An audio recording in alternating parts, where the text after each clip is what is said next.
Hi y'all, good morning. Time to get you butts out of bed and let's go. The sun is coming up and we got fish to catch today, and we're hopefully going to get a bunch of fish. That's the goal today. We're going ultralight fishing with live baits as something splashes right over here beside us. The fish are as excited as I am to be out here. But we got two different live baits we're going to use today. I'll show them to you right here. First off, we got the old trusty red worm, live red worm there, the original fishing lure. And then we've got some mealworms over here, which if you're not familiar with them, they're some kind of larva. Honestly, I can't remember what kind of larva they are, but they're like a little grub worm. So we're gonna use both of those just kind of throughout the morning and just beat the banks. We're gonna throw at these down trees, overhanging tree branches, anything that's fallen off the shoreline. We're just gonna take a stretch of this and just go down through here, casting at everything for anything that will bite. And hopefully we're going to get a lot of bites.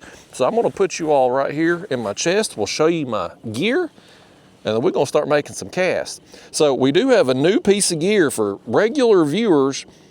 My reel is different on here. I'll tell you about that in just a minute. But down here on the business end, we've got a little jig head. That's a 1/64 ounce size shad dart jig head with a number 8 size hook, 2-pound test, trout magnet SOS monofilament line. I've got my trusty St. Croix Panfish Series rod. It's 6 foot long, ultralight action. And down here on the reel, that is a Shimano Vanquish 1000 size reel. The nicest reel I have ever owned. It was sent to me by one of my channel members. His name's Aaron. He lives down in Texas. And he sent that to me as a gift. And I tell you folks, it is the nicest reel I have ever owned. So we're going to put it to the test today. I filmed a channel members video a couple days ago and tried it out for the first time. Got my first fish on it. But today we're going to hopefully catch a lot more fish and maybe some bigger fish too. You never know when a big bass is going to gobble up one of these worms. So let me get us spun around here and let's start making some casts and see if we can get the drag screaming on this new reel. I'm gonna just throw over here along this stump here first, and we'll see what we can pull out of this thing. Oh, we're already getting hit. Boy, we got something going to town on over there. We ain't gonna have no worm left if he don't get hold of it soon. He got it in, didn't he? He got it in. First cast, first fish. It's going to be a smaller bluegill, but you know what? First fish of the day, we ain't going to complain, are we? Well, I'm not. First fish on the first cast. There he is, folks. Let's rehook our worm. We'll see if we can get another fish on that worm. Yeah, we're just going to take a stretch of this shoreline this morning. I'm going to fish for probably 2.5 hours. I've got some plans with my wife this morning. Her and I are going to play some top golf when she gets done with her Pilates class today. And so we got 2.5 hours we can fish. So I'm just going to leave the camera rolling. We're going to bring you with me here on a real fishing trip, as real as it gets. You're going to see every cast from right now until we roll out of here. And what you just saw right then is you saw us get part of our worm ripped off there, folks. What you saw was a crime. You saw us get stole from. So let's grab another red worm, and then after this one we'll put on a mealworm, and we'll just rotate back and forth and see what's catching what size of fish, all that. Hard to beat live bait,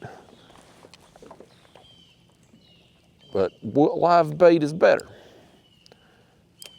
Day by day, condition by condition, season by season, things are going to perform differently than others. But here in these summer months, when you've got a lot of fish up on the shore, or in the shallows, I should say, they're not actually on the shore. If they're on the shore, they're in bad shape.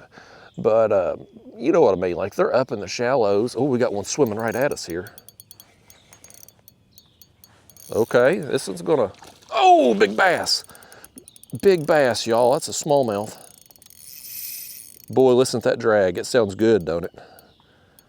I may have to loosen it just a little bit there. Yeah, that Shimano drag, I like it. It's a lot louder than my other reel that I've been using. I'd been using a Daiwa Regal LT model 1000 reel. And this one here is from Japan. It's very fancy. Nice smallmouth. We're going to just tire him out a little bit. He was right here on this log. We may bust the net over here on him. When he gets done, we're going to tire him out a second first here, ain't we? We'll throw him on that. I brought a measuring board with us today. We're going to throw it on there. I found my old measuring board, by the way. I thought I'd blown that thing out of the truck, but it was in my other kayak, so I guess I'd switched it over and forgot about it and just assumed I had blown it out the truck. So nice surprise. Okay, let's get him over here. Grab your net up here, folks. There you go. Get your net. I want you to net this fish for me. Boy, howdy, looky here. Boy, howdy, folks. We got us a smallie for the second fish of the day. Old smallmouth bass giving us some high flying action too, wasn't he? He ain't nothing to write home about as far as size goes, but when you're using an ultralight rod, it's a lot of fun to catch a fish this size. Let's throw him on the board and just see what we got. Yeah, he's about what, 14 3/4 there? 14 3/4 inches. Not a bad smallmouth, folks. Boy, if that's a sign of things to come today, we're in good shape here. Well, I'll tell you what, we got him there on the red worm. I do enjoy me some red worms, folks. They catch everything from bluegill to smallmouth bass, carp, buffalo, catfish. You name it, you can catch it on a danged old worm. Let's see what we can do with the mealworms here. Get one out of this tub here. They're in sawdust. But you can see these mealworms, they're smaller than the red worms. They're just a grub, and honestly, I can't remember what kind of grub they are. They're some kind of larva. It don't matter, really. It don't matter to me what kind of bug they are. A bug is a bug. If it'll hold itself on a hook and catch a fish, I'm okay with it. So let's just throw that out there.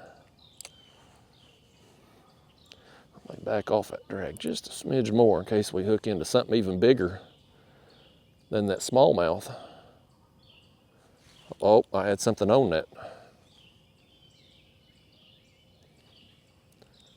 He didn't get it off there though.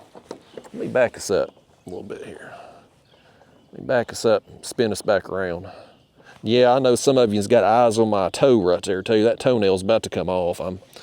At this point, it's almost a game to see how long I can keep the toenail on. It's about 3/4 of the way loose from where I'd smashed it there. It's all the way back in February. That thing's been hanging on for dear life about 4 months now, but the new nail is coming up under it and pushing the old nail up and out. So we're gonna lose. I'm gonna snag it on something. I have to be even careful getting out of bed. I don't snag it on the bed sheets. I thought I'd leave it on though there. We might be able to get rid of some of them perverts on my channel here that like my feet a little too much, if you know what I mean. Some of them do, and I thought maybe that nasty toe might deter some of them. Or it might really draw out the sick perverts too. I don't know. It could go either way. Either way, though, y'all don't care about that. What you do care about, though, is catching some fish over here, and we're going to try to do it. I'm curious, that smallmouth, I don't know if he had any friends over there on that tree with him or not, but if he does, we'll make another cast or two over here if this grub, or mealworm. But yeah, folks, today we're just going to take a couple hours here. It's a beautiful morning. I'm filming this on a Saturday, which you all know I don't like fishing on weekends really. A lot of boat traffic. But I'm hoping right here in this area this morning, there won't be as much boat traffic. And because we got a beautiful morning here, no wind, nice comfortable temperatures, which is going to be sweltering hot today. But right here in the morning, it's perfect. So I wanted to get out here and catch some fish. And like I said, me and my wife, we're going to go play Top Golf this morning when she gets done with her Pilates class. So we got some time to kill. And we're going to try to kill it doing about the most fun thing you can out here, catching a bunch of fish. And put our new reel to the test here. This is it's one of those reels made in Japan, and there's a line of gear that, we got one. Got one on the mealworm here. Oh, that was a big splash over there too. Oh, bluegill. A little bigger bluegill than the first one. I like catching me some bluegill. They are plentiful and hard fighters, and also very fun to catch when your tackle is appropriate. If you're using too heavy tackle, I don't care what kind of fish you're catching. If you're just horsing them in, nothing's going to be that fun. Let's throw on another red worm again before we move on from this tree that we got the smallmouth on, because I want to just see, we got that smallmouth on the red worm. I just want to throw over there again and see if we get another smallmouth on a red worm maybe. And we'll make our way along.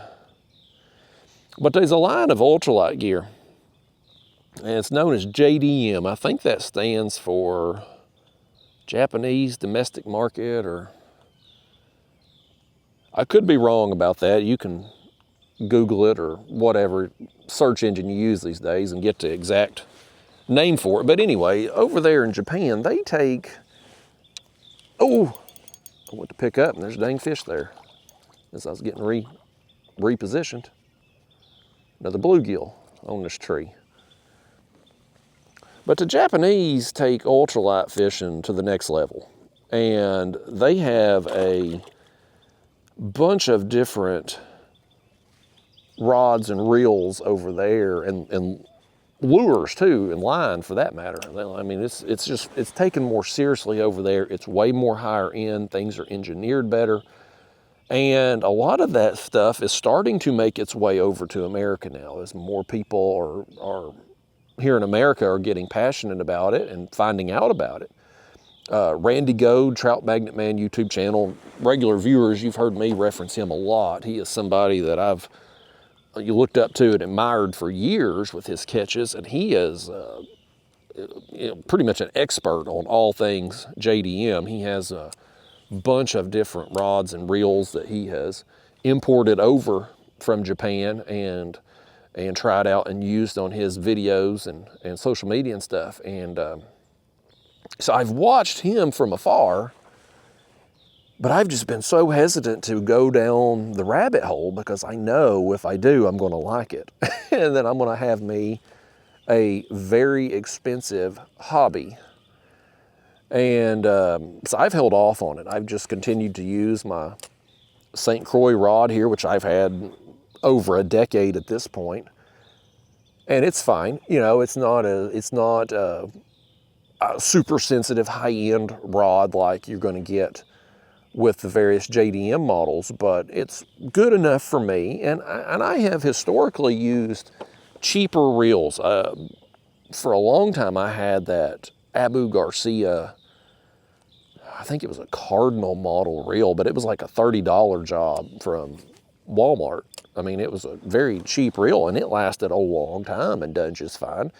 Then the last, 2 or 3 years probably, I've been using that Daiwa Regal reel, and it's more of like I can't remember what I paid for. I think it's in that $50 to $60 range. So, you know, another mid-priced, I guess you would say, reel. I guess it's not mid-priced compared to these, but you know what I mean, not the cheapest reel, not the most expensive type deal, but again, it's worked fine for me. I've not had any complaints or issues with it. But I can tell you though, when I took this reel out of the package, first off, just holding it, it is, even being the same size as the Daiwa reel I was using. Oh, we got one hit me right there. Boy, there's a bunch of fish right here where we're starting. This is a bluegill. He's gonna be a little better. A little better bluegill right here now. We'll take them like this all morning long.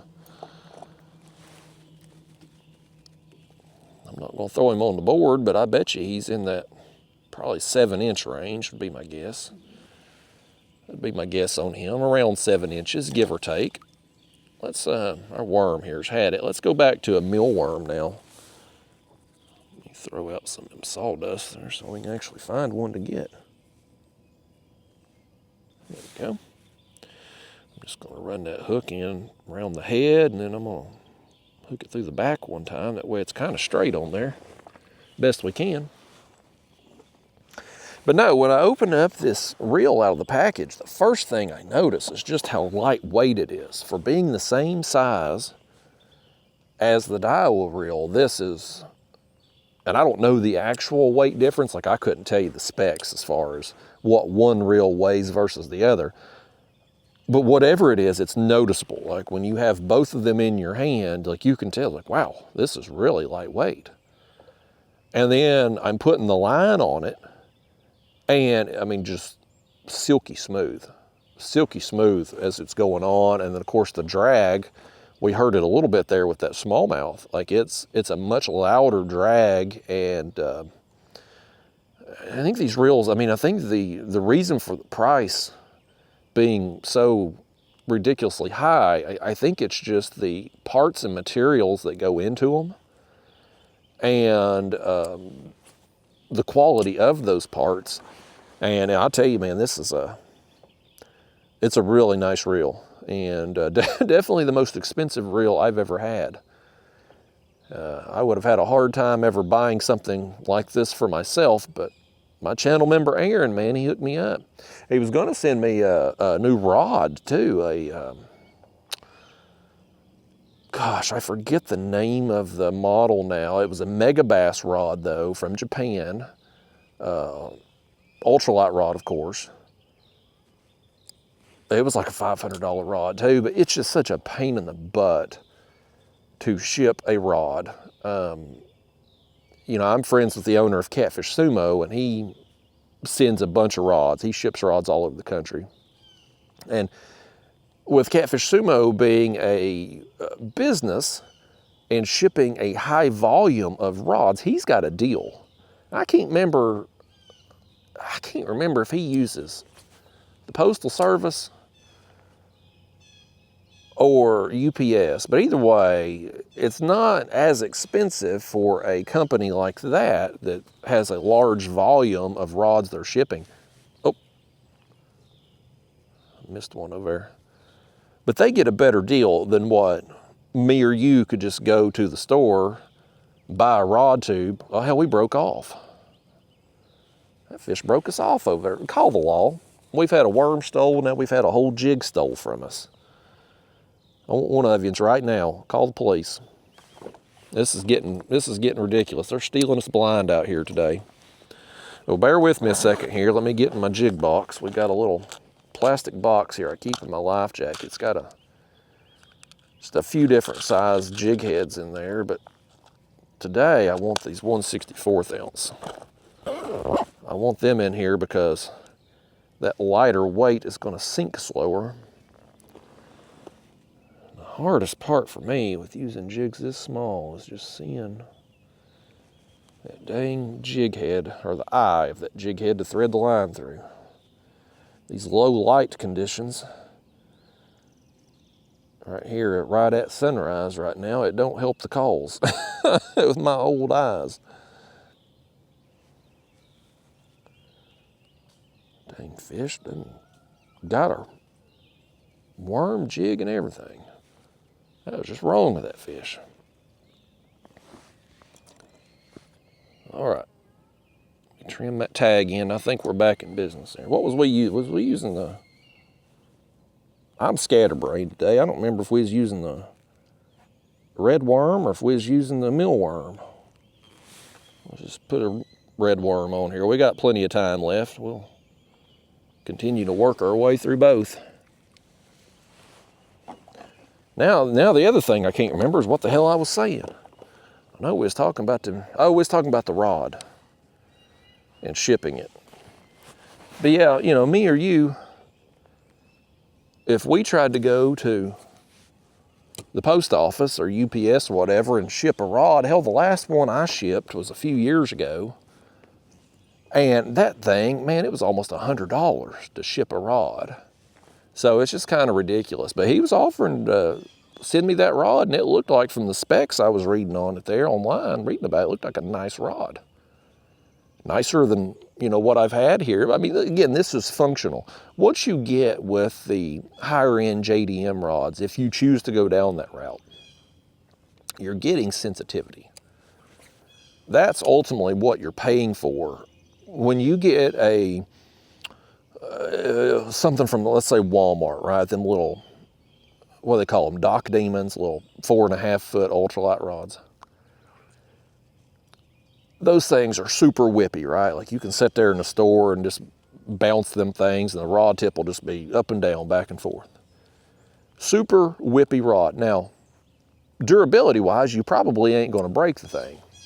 Like I mean, that thing will fold over all the way to the rod tip or the rod butt and you ain't gonna break it. But from a sensitivity standpoint, you're not gonna get much out of it. Like most people that are using those Dock Demons, it's people, they're gonna be fishing a worm under a bobber or a minnow under a bobber, something like that, something where you've got a visual indicator that you've got a fish on, because you're not gonna feel a lot. Now, you go a step up from there, get you a graphite rod, a lower end graphite rod, which would be what something like this is here, the St. Croix rods, more in the $100 range. At least back when I got it, it was $100 range. It's probably well more than that now with everything else going up. But what you get with this is you get a little bit more sensitivity, right? You're going from a whippy fiberglass rod, as we got another fish on. This one's got some big head shakes here too. Yeah, another good quality bluegill right here, man. Old red worm getting it done for us right here. The red worm's got our biggest bluegill and that big smallmouth. Oh, whoa. Well, he didn't want to be showed off, apparently. He said he didn't want nothing to do with you people. Let's grab us another mealworm and put on. Come here, mealworm. There we go. All right. Now let's send this over there. Let me spin us back around here first. But yeah, you take a step up in price a little bit, get in that lower end graphite rod, you're gonna have a little bit more sensitivity. What you do when you go to the JDM class of rods, and we've already got one on, just like that. He hit it as that mealworm was falling down through the water. He smashed it.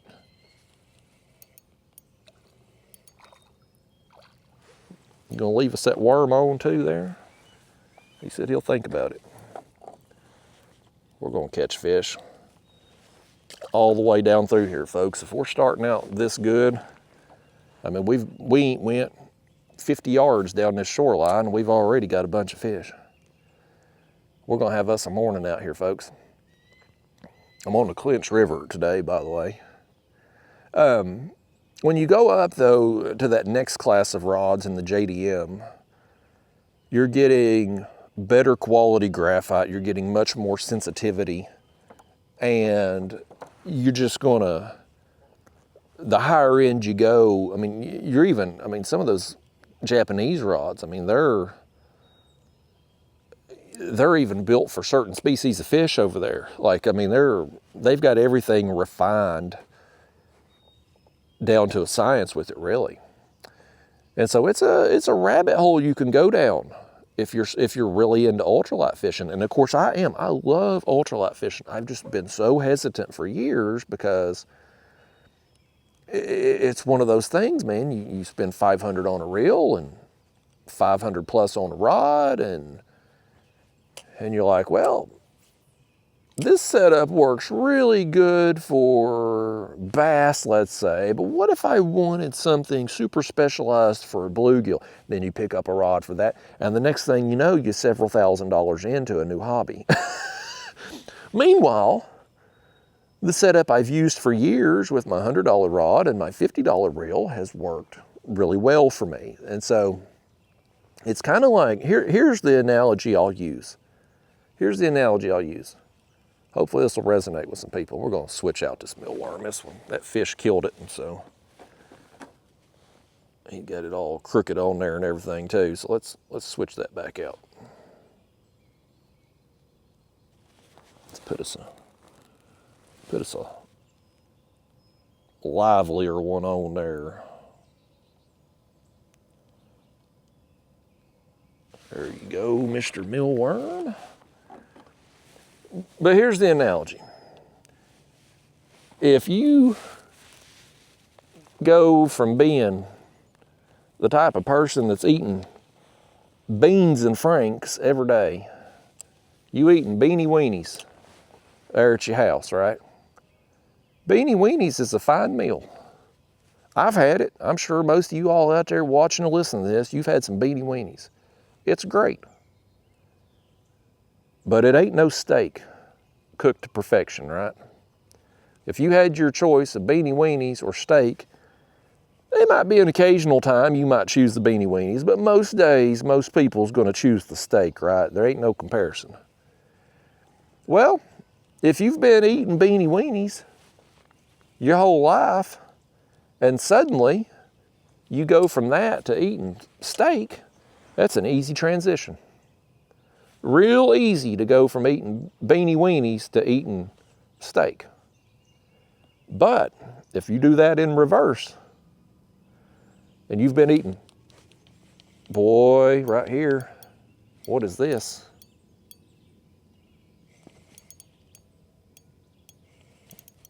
We got something that feels pretty good. Oh yeah, he's gonna, is that another bass? I think it might be another bass. He didn't come up jumping, but I think it's another smallmouth. Yeah, it is. This one's gonna be a little bit smaller smallmouth. A little bit smaller than the first one. We didn't get the high flying jumps out of him.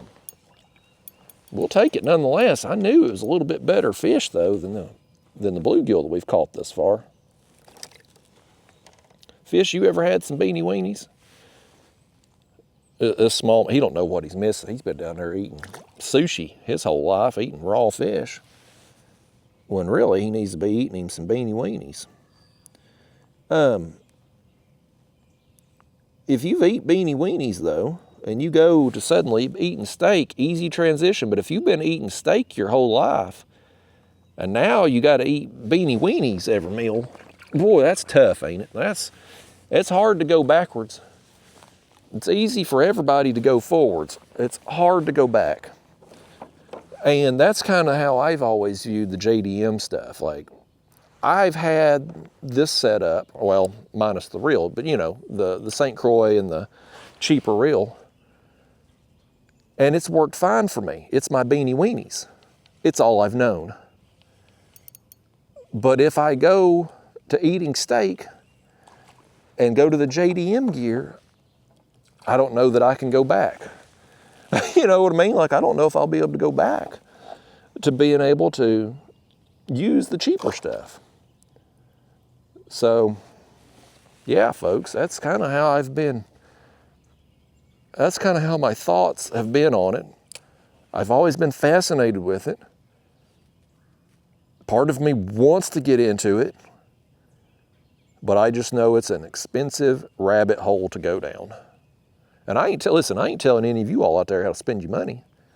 If that's what you want to do, if that's what you want to buy and try out, go for it. If you love ultralight fishing, go for it. But just know, you get one set up, you're probably going to like it. You're probably going to love it.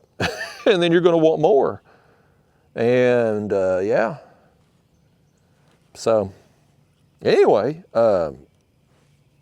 again, thank you, Aaron, for sending me this reel, which is amazing. And we're going to catch a bunch of fish with it.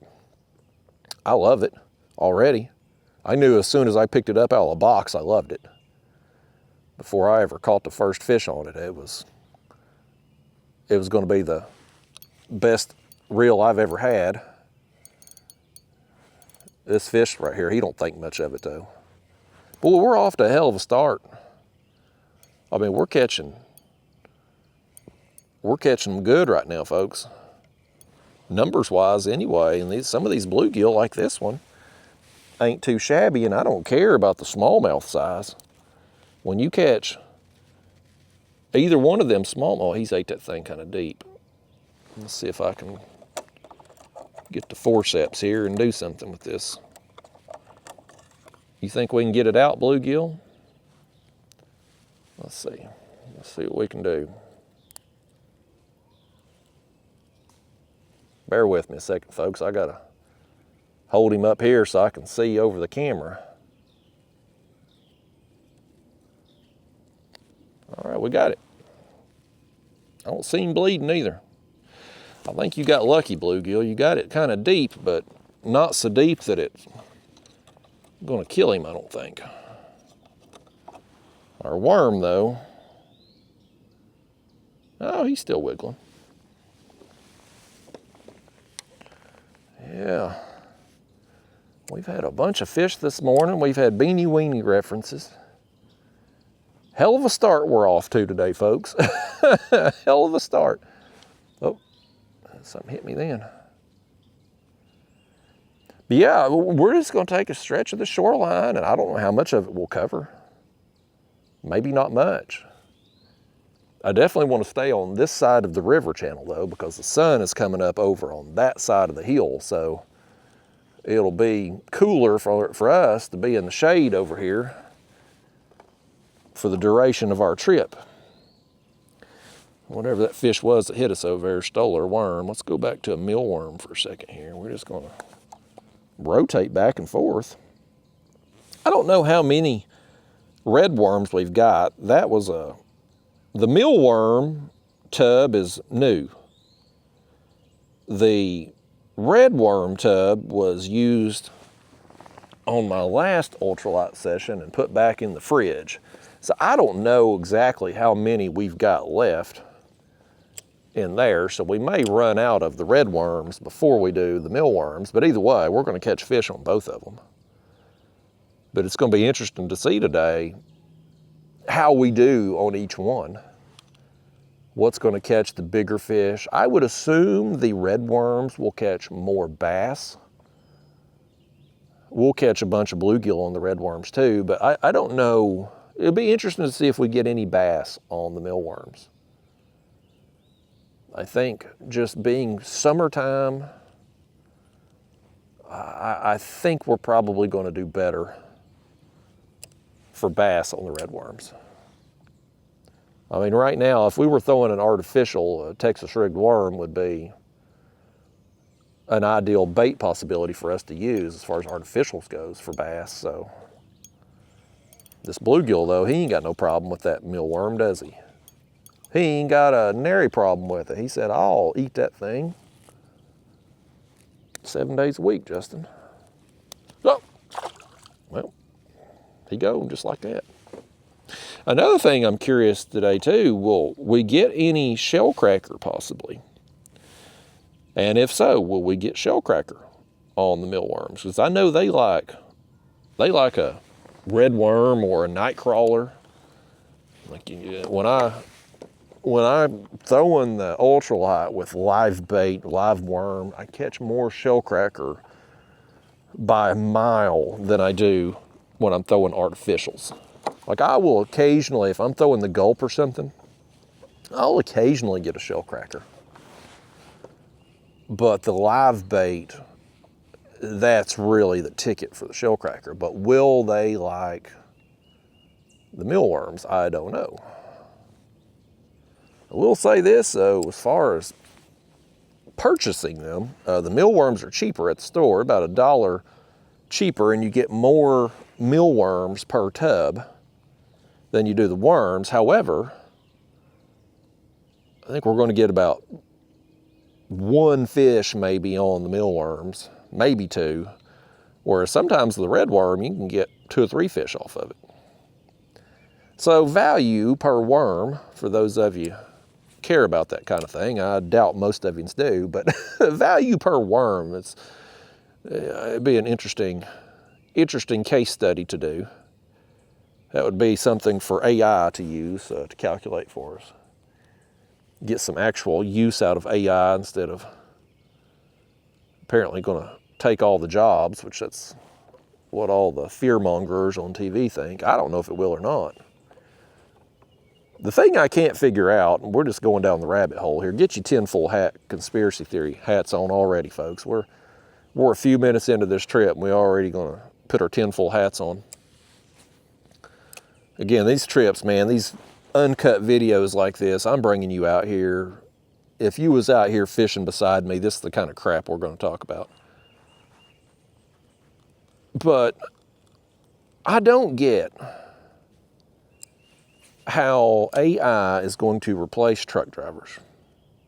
Like, that's the thing you hear with the fearmongers on the interweb all the time, is that all these truck drivers are going to lose their jobs. And I know I've got a big portion of my audience who are truck drivers. A lot of you all have been told, watch and listen to these long videos while you're in the truck, you're on the road. And I just don't get how you're going to be replaced by a robot. We have been promised self-driving cars forever, and there are some self-driving cars now. But, oh, I got hit. There are some in certain locations. It's ripped our mealworm off there. But I just don't see it being a widespread thing. And truck drivers, man, it's just, I just don't get how you're going to replace them. I don't get it. I don't see it happening. And so then it's like, let's go down that rabbit hole. If all the fearmongers and the people saying they need all this extra money and data centers and all that for the AI, if they're wrong about truck drivers being replaced, what else are they wrong about? What other jobs aren't going to be replaced? I mean, there's certain technology jobs.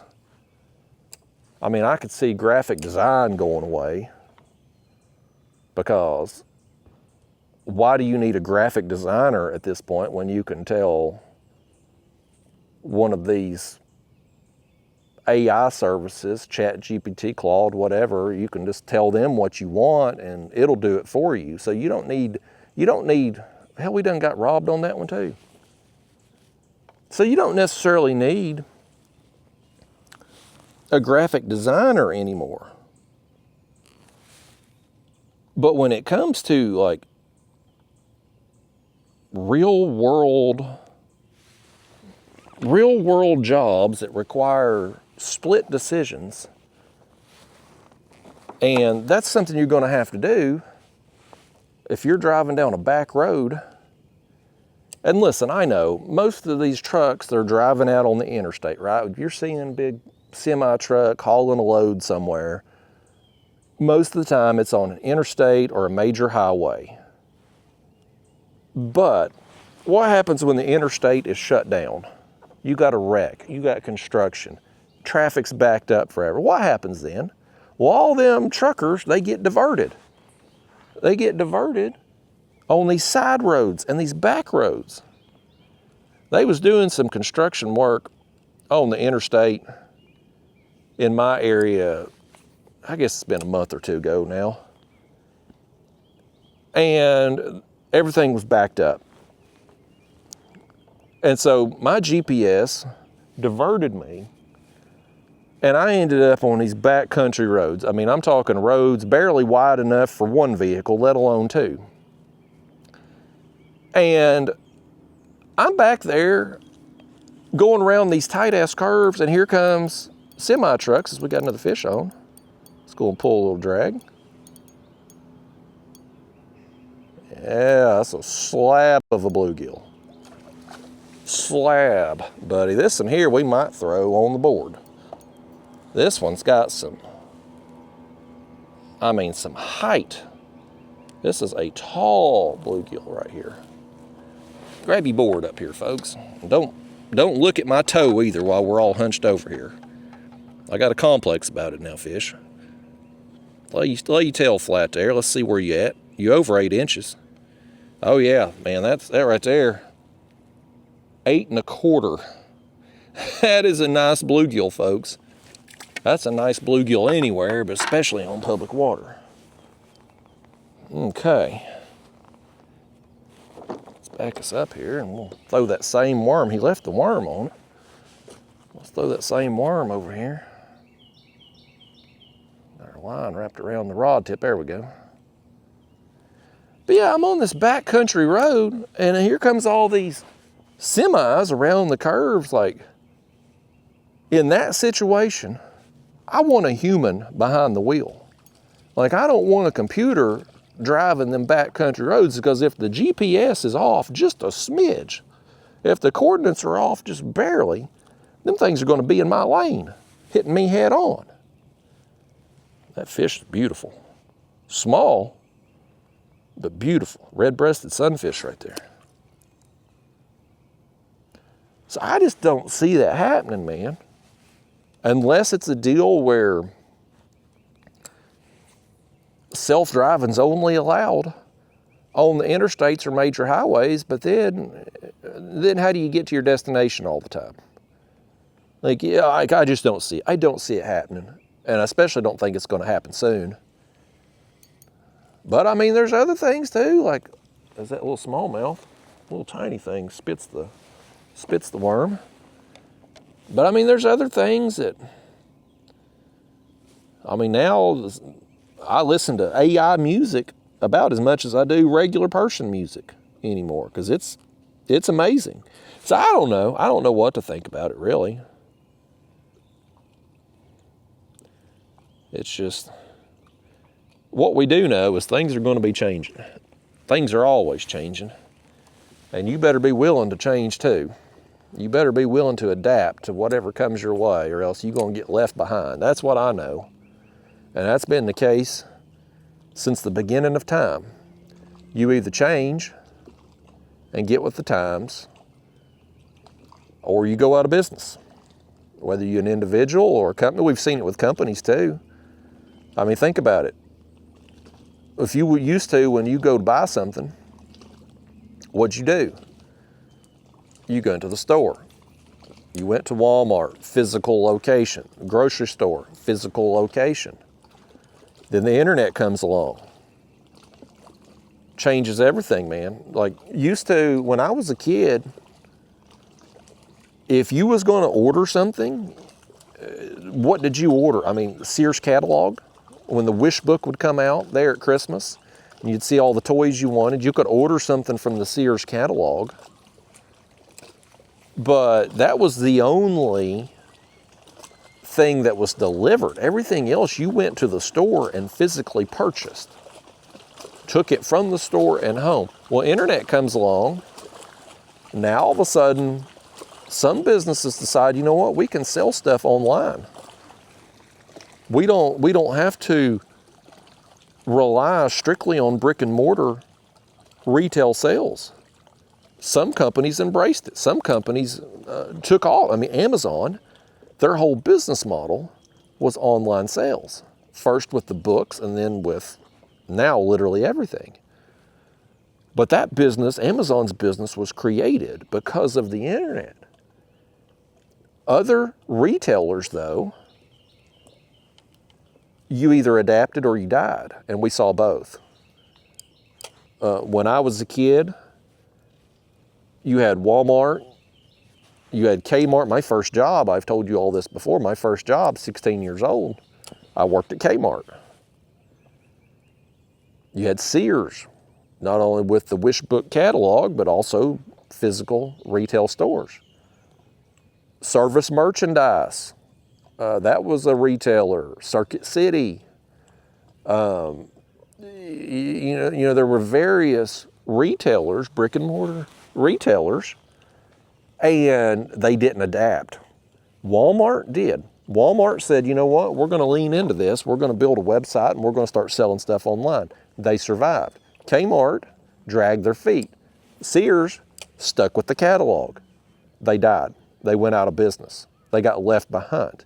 They weren't willing to adapt, and by the time they decided to, it was too late. So you got to get in early with your change. You got to have your eyes forward. But some stuff too, you gotta see through the hype a little bit. Some stuff's just a sales pitch and it never materializes. 5G cell phone service being the one that comes to my head right off the top. How long have they touted 5G? I mean, I was hearing 5G back when I was doing the live streams, which was back in like, I think 2021, 2022. I was hearing about 5G back then. Well, hell, most days when I'm out on the river now, I'm lucky to get 3G. There's places right now that me and you could go fish today. I can't even open the internet on my phone while I'm there because service is so bad. I'll have like one tiny bar. And that's after years and years of 5G being touted. Like, it's one of them things. We were promised the sky and they never got off the ground. They never even got both feet off the ground. So some stuff with AI, I'm sure, is going to be like that. The self-driving cars to this point in time, as we got another fish. This one right here might be a little bigger too. On the mealworm.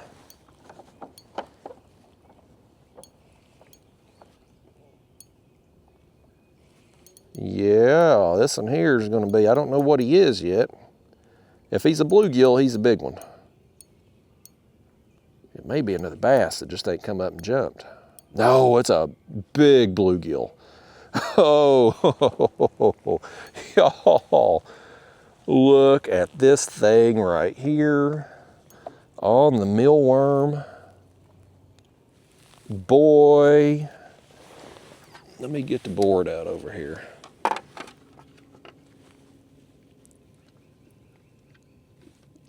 Boy, he's another one right there. 8 1/4, just shy of 8 1/2. I don't know if he's as tall as that other one or not, but boy, that's a dang nice bluegill, man. Dang nice bluegill. I love catching them like that. I knew when I was reeling him in, I'm like, this is a little better quality fish right here. Let's stick another mealworm on there. See if we can get another bluegill that size off that spot. But I'm sure there's going to be some other stuff like that where it's like, we've been promised that, I don't say promised, been threatened that all these people are going to lose their jobs. And then 5 years from now, we end up having a massive shortage of truck drivers. I could see that happening because people that are currently truck drivers that are fearful of losing their jobs to some AI robot or self-driving truck, they are proactive and go learn a new trade, a new skill, and leave the truck driving industry. And then you've got people that maybe normally would be graduating high school or whatever and would maybe think about getting into being a truck driver. But those people decide, you know what, I'm going to pick a different career field because everybody says this one's going away. So you have less people training to be truck drivers currently. And then you end up, say, a situation 5 years from now where, let's say, AI just flops on the truck driving part, and it doesn't replace all those jobs. But meanwhile, a lot of the current truck drivers have left the field, and a lot of new people who would have come into the field chose other professions. And so then you end up with a shortage. And now all of a sudden, the truck drivers that did stick around, they're making bank. You know, they've got power and leverage to negotiate higher wages. And the people who do come back into the workforce, they're going to be starting out at higher wages potentially. So I could see that happening too. I could see that scenario playing out. So I don't know, man. I don't know what's going to happen with it. It's exciting and a little bit nerve-wracking at the same time that we could go to curing all human diseases, or we could go to Terminator and have Arnold Schwarzenegger come back from the future and kill us all or something, you know? Like, I mean, there's so many possibilities of the extremes and everything in between that could happen. It's like, if you really spend some time thinking about it, you can go a little squirrely in the head, if you know what I mean. I try not to think about it, really. You probably try not to think about it too, but here I am talking about it while we out here fishing together, and now you're forced to think about it. I'll tell you this though, if you want a break from thinking and you just want to escape for a couple hours, go see the He-Man movie. I've seen it in theaters twice now. Probably going to see it a third time. And you all know how cheap I am. Like, I don't like spending money on things you don't get a lot of value for. And typically going to a movie in the theater, ticket prices have gotten so high, and God forbid you get a drink or a popcorn at the movie. It's just insane. So I don't go to the movies often. We've got a fish right here though. We catching fish often today, early and often. Bluegill on this tree. Got him a grub, mealworm. See you later. Arrivederci. Let's throw another mealworm on there. Get rid of some of that sawdust. Okay. There we go. But anyway, the He-Man movie, I saw it with my wife, and the movie's about 2 hours long. And I left that theater thinking, I haven't thought about anything except this movie. I was so into it. I didn't think about anything else. My mind never drifted during the movie. It was so good. I loved it. I think a little time has passed now. Originally, I said it was the best movie I've ever seen in my life. And I thought, maybe, just maybe, I've got some recency bias because I really liked it and it was fresh on my mind. I'm like, maybe it's not the best movie I've ever seen in my life. Maybe I'm just exaggerating a little bit because I had such a good time.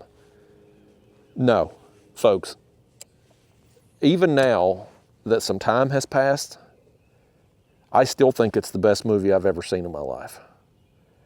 For sure, the best action hero movie I've ever seen. And I love me some Batman, especially like the Christian Bale Batman.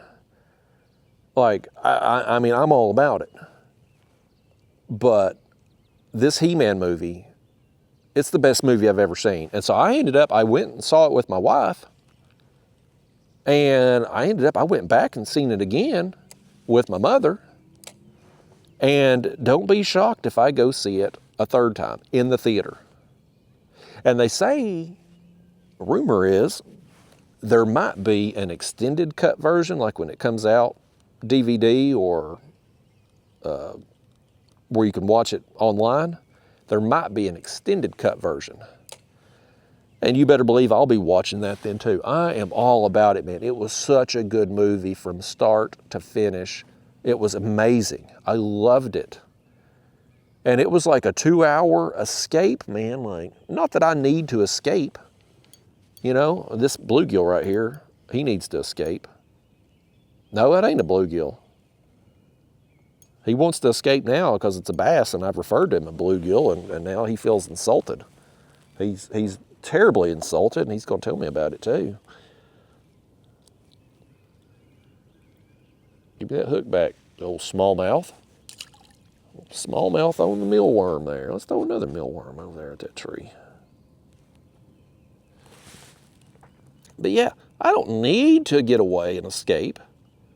But like if you do, if you need just a little break of some kind, you just want to not think about the tinfoil hat conspiracies and how this world's gone to crap, go watch the He-Man movie. I'm telling you, it was awesome, folks. I loved it, every second of it, both times I watched it, and I left the theater after watching it the second time, looking forward to watching it again a third time. It was amazing. And look, I liked He-Man anyway. Like, I had the figures as a kid. I've got some figures now as an adult. I have made some purchases. I'm into the action figures. You all regular viewers, my regular fishing buddies, you know I've been going through this midlife crisis now for a couple years and kind of buying toys again, action figures, and I like me some He-Man, okay?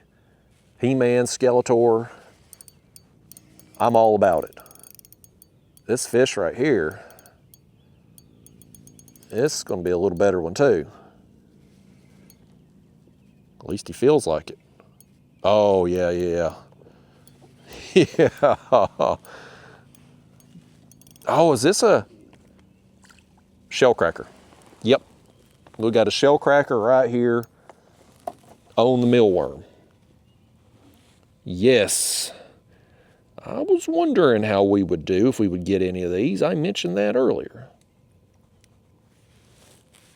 Let's put him on board too. I think that's a shell cracker. The coloration's a little different here. I don't see much, if any, red. 8 3/4. Let me flip him over. See if there's any defined. I don't know if that's a shell cracker or not.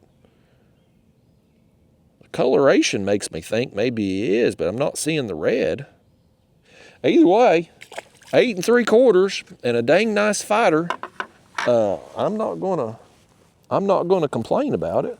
And you want to take it a step further? Look what he done. He left the grub on there. Yeah, we got a refund on it. It's like that fish never even happened, even though he did. So anyhow, folks, the He-Man movie, I highly recommend it. I think it's the best movie I've ever seen in my life. I'm not going to do any spoilers in case you haven't seen it. But they kind of left it open for some sequels at the end. If you do go see it, stay till the end. When the movie ends, there'll be like a few credits.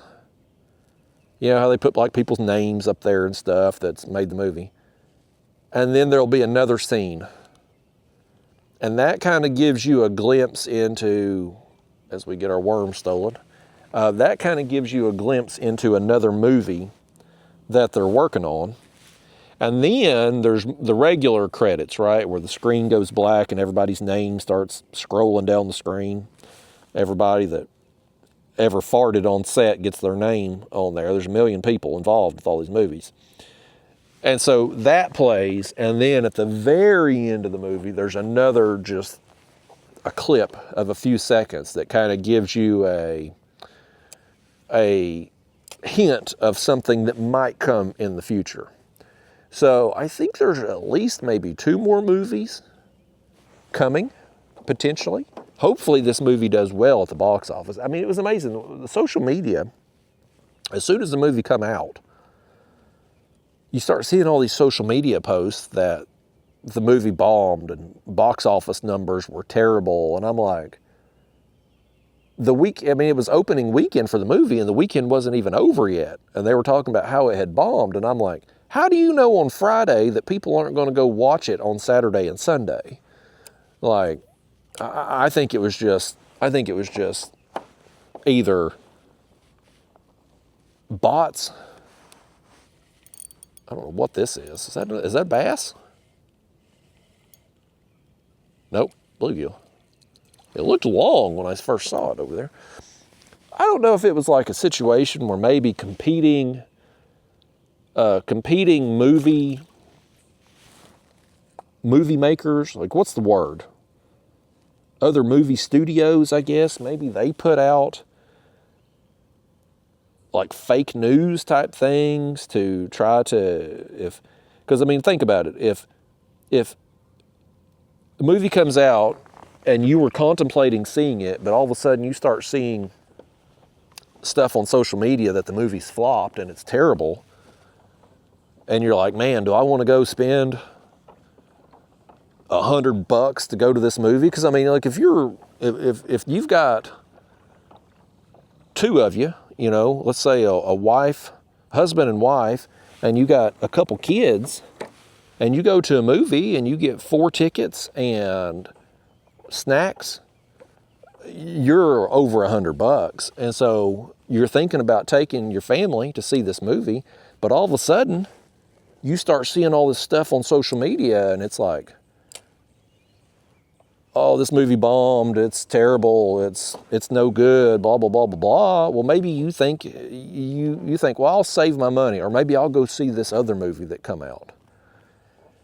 And so I could see like rival movie production studios, whatever, you know the word I'm trying to say, movie businesses or whatever. I could see them doing that kind of thing against each other to try to hurt the other business. So I could see that happening, and I could see like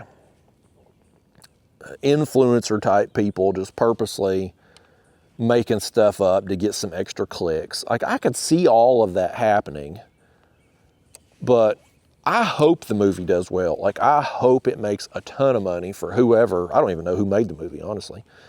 It don't matter to me. Oh. Oh, it matters to this fish. He's coming right at us. Oh, that's another red-breasted sunfish. These things fight so hard for their size, and they are just beautiful fish.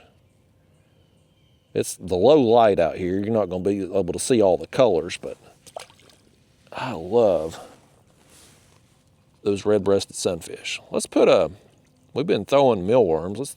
Let's go back to throwing a red worm for a second. Let's put another red worm on and see if we can maybe bust another bass or shellcracker or something.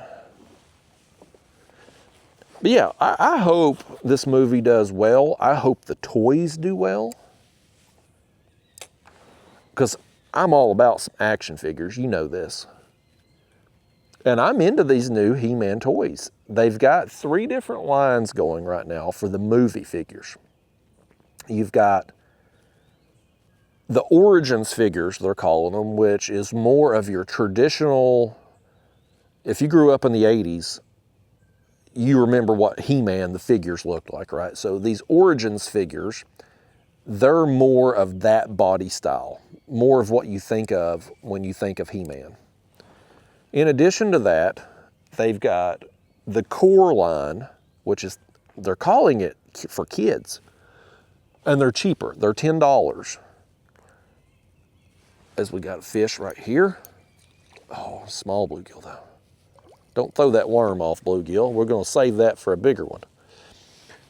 But those kids line figures, man, they look good, especially for the price point, $10. Like that's, I mean, I don't know how many of y'all out there are buying action figures these days, but most of them are $20, $25 and up. So for the value of these things, for how good they look, they're amazing.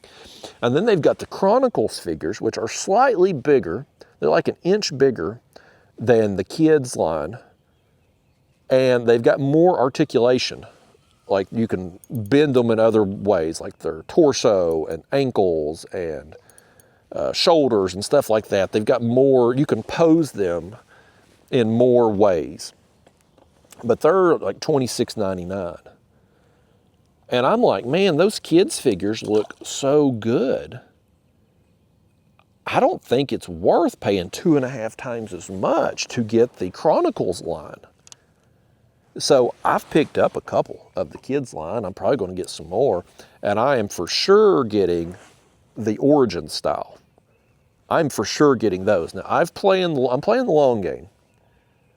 I don't think the Origin styles are very popular. They're different figures are exclusive to different places. And Target got the first 2 figures they come out with, He-Man and Spikor. And every Target I've been to the pegs have been full of those 2 figures. I don't think people are buying them. Which makes sense. I mean, if you've got 3 options sitting there on the peg, and the cheapest option looks damn good, what's going to make you buy the either $20 option in the Origin style or the $26 option in the Chronicle style? Like, if you're just going to get one figure or one type of figure for the movie, it's hard to turn down that kid's core line at $10. But you know me, I like that traditional, nostalgic He-Man body style figure. So I'm going to pick up the Origins too. But I'm playing the long game because I think they're going to get clearanced. I think they're probably at some point toward the end of summer, because Targets are just full of them and they're not selling. I think they're going to get marked down. And so I'm kind of pumping the brakes on those. The kids core line at $10 a piece, I'm going to go ahead and get those, the ones I want. I'm not getting all of them, but there's a few figures. I'm going to get those. I'm not worried about those getting clearance, because even if they get marked down 25%, you're not saving that much with them. But the more expensive figures, if they get marked down 25%, 50%, it's a big savings. So I'm not only into the movie, folks, but I'm into the figures. And here is another thing I have started collecting. And I wasn't going to. I wasn't going to do it. But I am. They're He-Man, but they're called Mighty Masters. And they're like 3-inch figures. They're a Walmart exclusive. They're $4.97. They're cheap. And I saw a video about them, and I thought, those look cool. I'm going to get those. And then I went to Walmart. I saw them. And I'm like, these don't look very good. I mean, don't get me wrong. The packaging is okay. There's some nice artwork on it. But I feel like the figures, when you see them in the package, like, it's kind of underwhelming. Like, I can't put my finger on exactly what it is, but when they're in the package, they don't look very good. Well, I was up there in Ohio fishing Sandusky Bay. I went to a couple Walmarts up there looking for my Superstars figs. And, of course, I'm still looking for Series 16 of WWE Superstars. I ain't found them nowhere. And I come up there down the toy aisle, and I see the Mighty Masters box, and they've got Beastman. And I remembered from watching that video that I'd seen about them initially that those were kind of rare, because these Mighty Masters, when they come to the box there at Walmart, there's 8 of them. There's 8 figures in this box. 3 of them are He-Man, 3 of them are Skeletor, 1 Beastman, and 1 Man-at-Arms. That's Series 1 of these things. Well, because there was only 1 Beastman and 1 Man-at-Arms figure in each of these cases that had 8 figures in it, those are worth a little more. So I picked those up. I saw Beastman up there in Ohio. I grabbed them. I was like, I'm going to stick those on eBay, make a few bucks, because they were going for like $15 plus shipping. Well, I put them on there, and of course I wasn't able to sell them. Of course, I guess more of them got out there and there's demand dried up. But I was like, I'm going to open one of these things. I can't sell it. It's $5. Let me just open one of these. So I open up Beastman. I'm like, oh, this is awesome.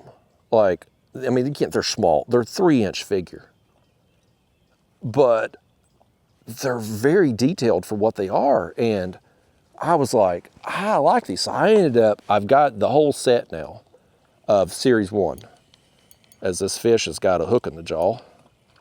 He ain't got the whole set. He's jealous. This fish right here, he says he can't find them nowhere at the bluegill stores. They're apparently not being sold there. And he wants them too. He said that 3-inch He-Man figure is about as big as him. It'd be life size for him. But yeah, they're $4.97 at Walmart. They look amazing once you get them out of the package. Packages does something to the figures. I can't explain it. They just don't look as good in the package. And it's not that the packages are bad. I mean, if you turn it to the side, there's some nice artwork there. But I don't know. There's something, they just look better when you get them out. But I'm into those. And so I've got Series 1. I've got them all now. Which I mean, if you're going to collect an action figure, 1, these are cheap. And 2, being 3 inches, they don't take up much space. As we got another fish. I think this one might end up being a little better too. I think it's going to be a bluegill by how he's fighting, but I think it's going to be a little better quality bluegill. It is. It is. I'm not going to throw him on the board, but I guarantee he's over 7. Well, looking at him like that, he ain't as big as I thought. He's probably 7-inch range. I thought he fought hard though for his size. But yeah, these figures, I mean, if you were gonna get into the action figures again, folks, and I ain't trying to sell you on it, because I mean, you talk about another expensive hobby. But these only being $4.97 each, $5, let's say, and they don't take up much space. You can put them on your desk at your office or on a shelf there or whatever. Or if you want to play with them, that's fine too. I won't judge you. But I mean, the first series had 4 figures, so $20. The second series I haven't seen out in stores, but I've seen pictures online of what's coming, and it's going to be another He-Man and Skeletor, the battle armor versions. And then there's going to be Trapjaw and Fisto. And I would assume those would probably be like the Beastman and Man-at-Arms figures in Series 1, where you'll probably have 3 He-Man, 3 Skeletor, and then 1 each of the other 2 figures in Series 2. I would assume that's how it'll be, but like I said, I haven't seen any of the cases of Series 2 in the stores yet. And I don't know how long they're going to run this series of figures, because they don't appear to be selling very well. Oh, that Osprey over there just nailed him he nailed him a fish, a big fish too. He can't hardly get off the water. I don't know if you can see that on camera. He could barely get himself up. That's what she said. But yeah, I don't know how long they're going to run this series of figures, because now every time I go in Walmart, you don't see Beastman or Man-at-Arms, but you see a bunch of He-Man and Skeletor there. I think they made too many, and I could see why they would think that those would sell more. I mean, if somebody was just not going to collect the whole series, they just wanted something for their desk or office or whatever, I could see them picking up a He-Man and Skeletor and leaving the others. So I get why Mattel done that, but I think maybe 3 figures, and maybe they should have just done 2 figures each of He-Man and Skeletor and put an extra Beastman and Man-at-Arms there in the box. So hopefully they'll get the distribution part figured out as this series goes on, if the series does go on, and I hope it does, because I really like those figures. And if you get a Castle Grayskull, if you remember, maybe some of y'all might even still have the Castle Grayskull from when you were a kid. Mine, all my old He-Man figures when I was a kid got given away. And I had Castle Grayskull too, and all that, and some of the vehicles, that all got given away. So I don't have any of that anymore. I've still got all my G.I. Joes, my Ninja Turtles, wrestling figures. Like, I've got all those. But my He-Man and Thundercats, when I was a really little kid, those got given away. It's a damn shame, too. I'd like to have them right now.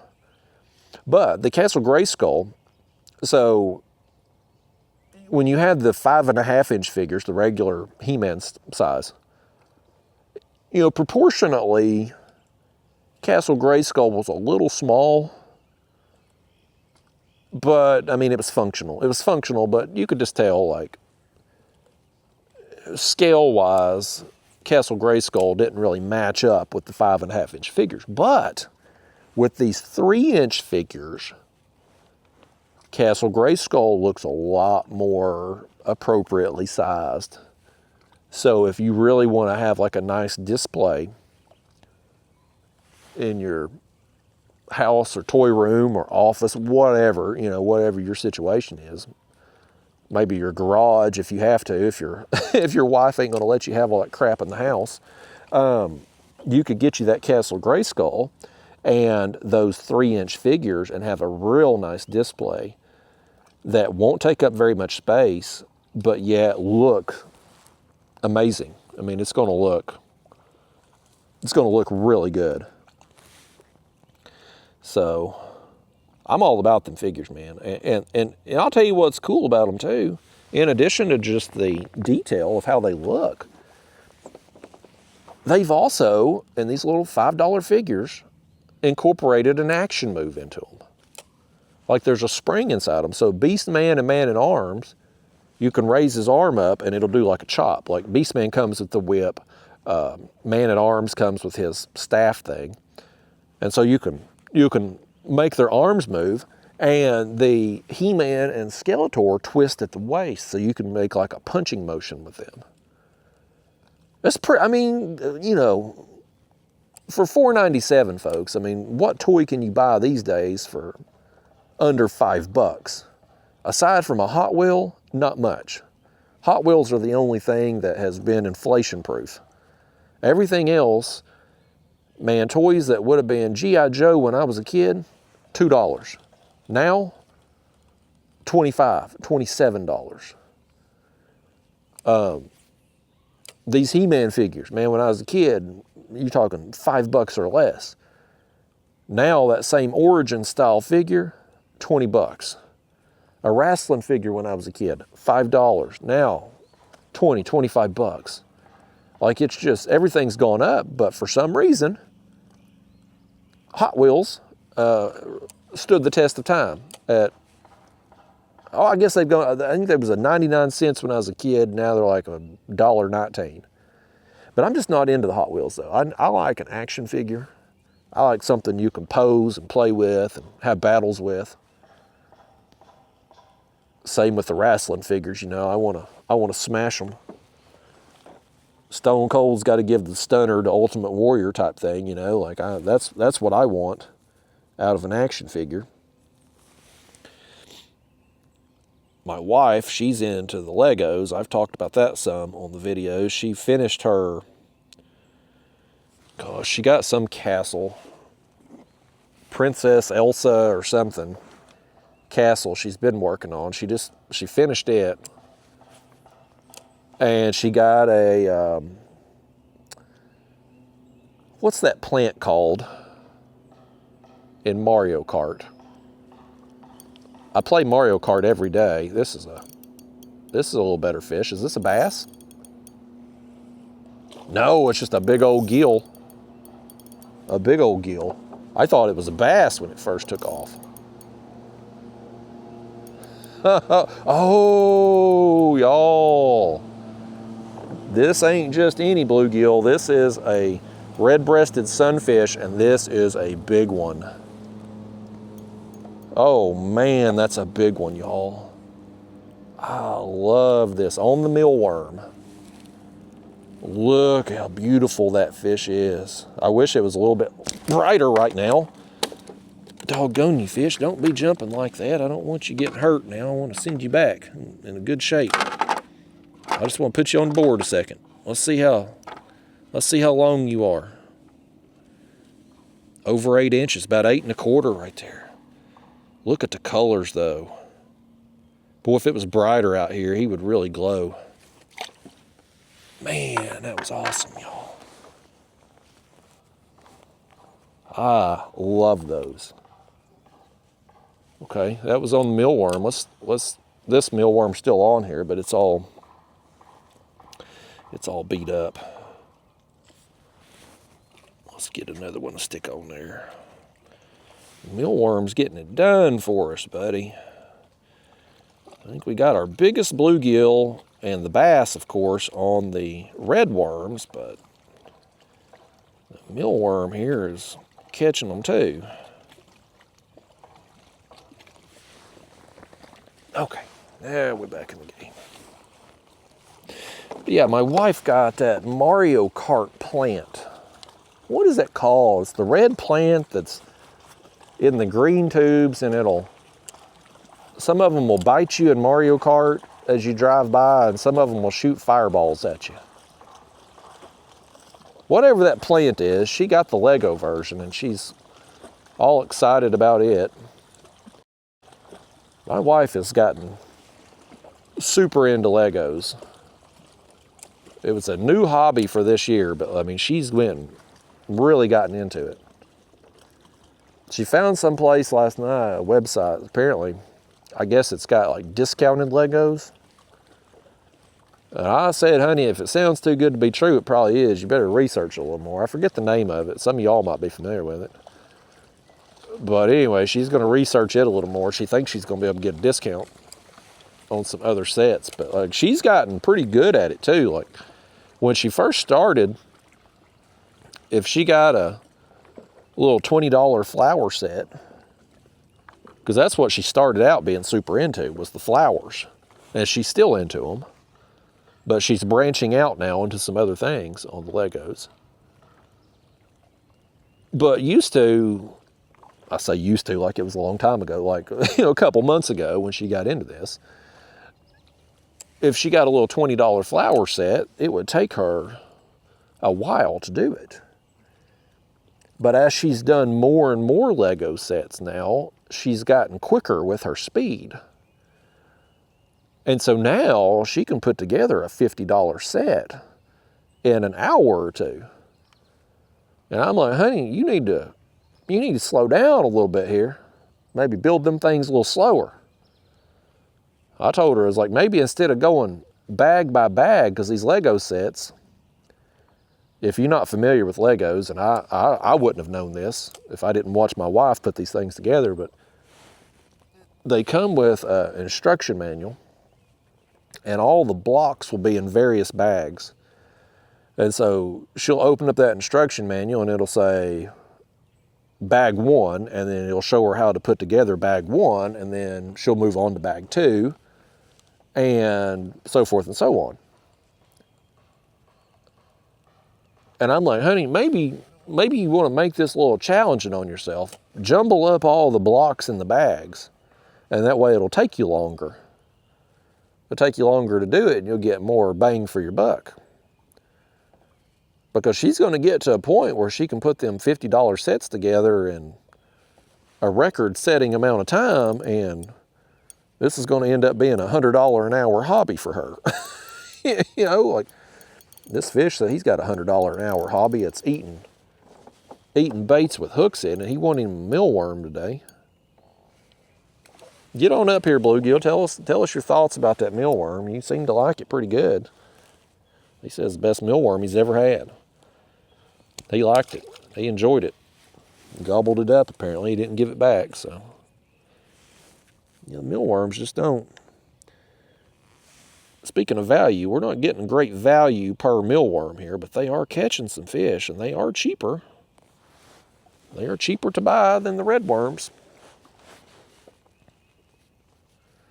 But yeah, my wife, man, she's super into these Legos, and it's I mean, a couple things. First off, I mean, Legos are ridiculously expensive for what they are. I mean, ridiculously expensive. And they take up a ton of space. She was initially just putting her Lego sets in the shelves in her, I don't even know what you call it. One of the spare bedrooms is kind of her room for her stuff, and it's got all her purses and million pair of shoes and Lego sets and books and everything else she has. Like, she's got a bunch of shelves in there and all this stuff is on. And initially, these Legos were just being displayed in her room, but she's very quickly running out of shelf space in there. So some of them are being, now we have some flower sets dispersed in the living room. And she had made this little Lego bonsai tree, which I will admit looks really good. But it's made its way to the living room. And we got a fish that's going to make its way to the kayak here. There's a big rock right over here that's fallen off the shore. And right in front of it, we've now gotten these last two fish. So we're going to make another cast over there too. Oh, this is another slab of a fish right here. This is another dang nice gill, man. Golly bum. I got a bug on me. Bear with me. There he goes. Something crawling on my arm. The bug's trying to sneak up my arm while I got my hands on you here, bluegill. Boy, he's hooked good too right there. There we go. We got it. Let's stick him on the board. I'm just curious about you too, bluegill. Let's see where we got. Oh yeah, tail down. Oh, another one right there. Man, we're catching some big ones today, y'all. That's another one just shy of 8.5 inches. That's awesome. I will catch them like that any and every opportunity that I can, man. That's amazing. Let's make some more casts right over here in front of this big rock. I'm just running this hook through the mealworm twice. One near the head and one near the back, and leaving the tail kind of dangling off the end of the hook there. All right, let's get over here and make another cast. Boy, we're off to a great day, man. We're gonna have us a nice day. Get out here, catch some fish first thing. Go hit some golf balls at Top Golf with the wife. Have a nice little morning date with her. Her and I will probably enjoy a nap together today. And I don't know what we'll do this evening. Hell, we might go see He-Man tonight. I don't know. There ain't no telling what we'll get into. The world is our oyster today. Any day we can start out being super productive and catching some. We got another one on here in front of this rock too. Another one that feels pretty good.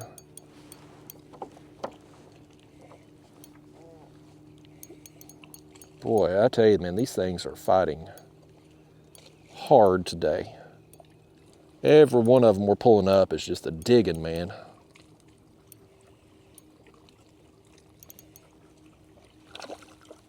Come here, bluegill. Show yourself. This is another good one. I'm not going to put him on the board, but another quality fish. Look at that. Huh. Yeah, buddy. Mealworms getting it done on these bluegill now. Old $3 tub of mealworms from the Walmart.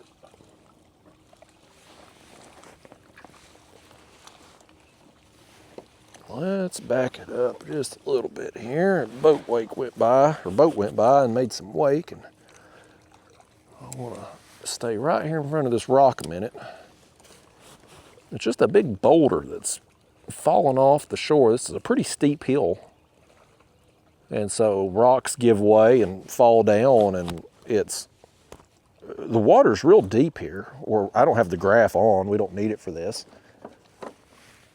but it gets deep fast here, the way that hill comes off. But when you get stuff up along the shoreline there, then boulders, trees, and things that have fallen off, it gives fish cover in shallower water with quick access to this deeper water. And right now in the summertime when it's warm, you get a lot of fish up there in the shallows, but they do like a quick access to the deeper water. And they've got that here, all up and down the shoreline. I'm having a dang good time, and I'm liking this reel a lot too. It's a nice reel. It feels so smooth. I'm gonna catch a bunch of fish with this thing. Thanks to Aaron again. Shout out to Aaron, one of my channel members. Ultralight Fishing is Life is his channel, or his handle there on YouTube. And a real nice fella to send me this. These bluegill apparently don't think I'm very nice though, because it's okay. There we go.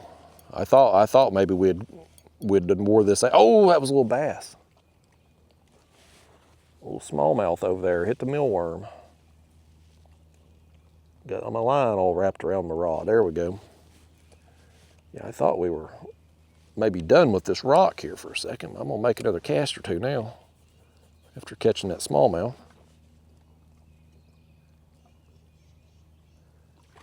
Oh, big splash. Did you see? Well, you didn't see it. The camera's pointing the other way, but that was a big splash right there. I was hoping to maybe see some skipjack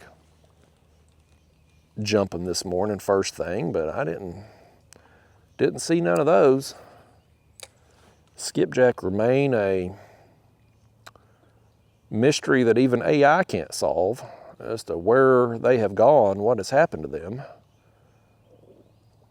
You'll occasionally hear reports of somebody getting on them briefly, but the bite never lasts. It's like a small number of skips work through an area. Somebody will see them and catch them, and then they gone.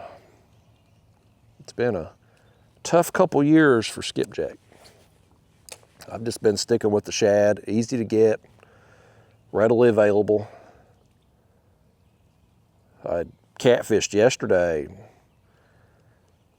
I took some shad with me, and then I netted some when I got on the water, and I had a pretty lousy trip overall. It was just a slow day. Didn't get a lot of bites, and the few bites I got, well, we lost part of the fish, and the fish we did land weren't very big. It was just kind of a dud of a day. We're in the spawn right now, and fortunately, when the catfish are spawning, there's still a lot of good fishing to be had. We can come out here and do the ultralight fishing, catch these huge bluegill and an occasional bass and an occasional surprise catch of some sort. Who knows what we can get? When you're throwing live bait, I mean, it's not uncommon to catch drum or carp or catfish or whatever, you know, like you can really get anything with this. And this is a year-round tactic too. Like you can do this any time of the year. I do better with it in the warmer months, of course, spring to fall, but it's doable in the winter too. And then of course the carp fishing, which I've had a pretty dud of a year on the carp to this point. I mostly missed the spawn. I got the very tail end of it, and I fished the area 2 days in a row. Day one, I was at the tail end of the spawn. Day two, I went back. There was no spawning activity. But I just haven't had a good year on the carp thus far yet. But they're another species of fish that are readily available in these hot summer months while the catfish are on the nest. And you can still, I mean, if you get on an area that's got a lot of catfish, you know, you can still catch a bunch of fish. And you can also have days where you just right place, right time, and you bust a big one. Every summer I bust a big fish or two. But it ain't like it was in the spring leading up to the spawn where you're catching big fish more regularly. And I had a really good spring for the catfish. I mean, I caught a lot of good fish this spring. So I'm happy with how the year is going, but the last catfish trip left a little bit to be desired. And the last catfish trip I had before I went to Ohio, it left some desire to be had as well.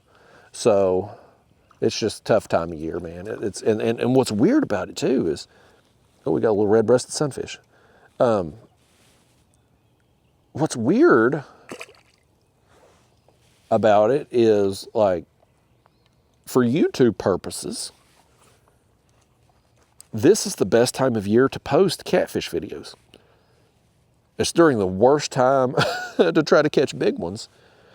During the worst time because of the spawn, but I guess that's when most of the average, common, casual fishermen, summertime is when they're trying to catch catfish, right? Like the kids are out of school and parents, grandparents, they want to take their kids out and catch a big fish. And most bodies of water, your catfish are going to give you the best chance at the biggest fish that you could possibly catch there, either a catfish or a carp. And so more people are doing that this time of year, being summer and kids out of school and stuff, but your biggest fish on the nest.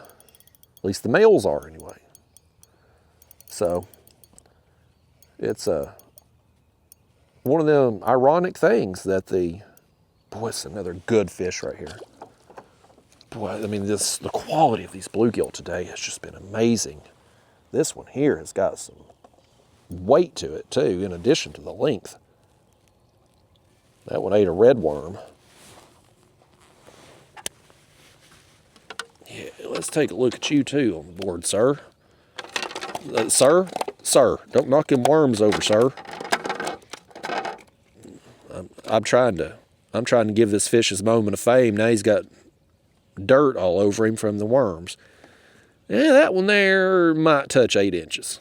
He wasn't as big as I thought on the length, but the weight of that fish, though, was pretty good.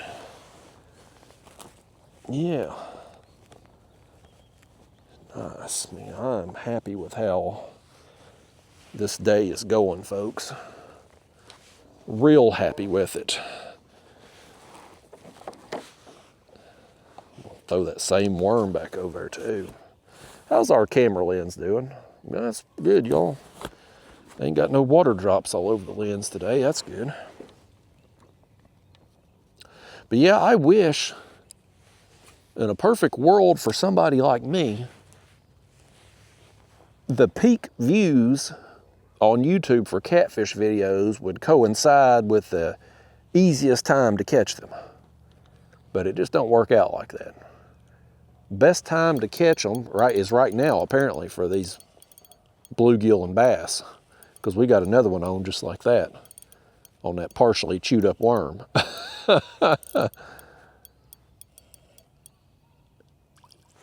Yeah, we're gonna get that worm back too. Hell, we might get a third fish on it. We're getting some value out of that worm.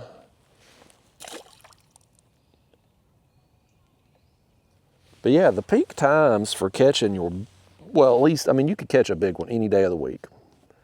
I mean, if you got a bait in the water, you've always got a chance, right? But statistically speaking, your best chance of catching a huge trophy class catfish in my area, you're looking at spring months from, like, let's say mid to late March up until whenever the spawn starts, either in May or June, varies per year. And then again in the fall, we're gonna get another fish on this worm, y'all. Watch and see if we don't. We're gonna get another one on it. It's happening. But then in the fall, when the days start getting shorter, you're gonna get more fish that are gonna start feeding up in advance of winter. I think our worm got stolen on that one. Well, we got our value out of that worm anyway. Let's throw another red worm on there.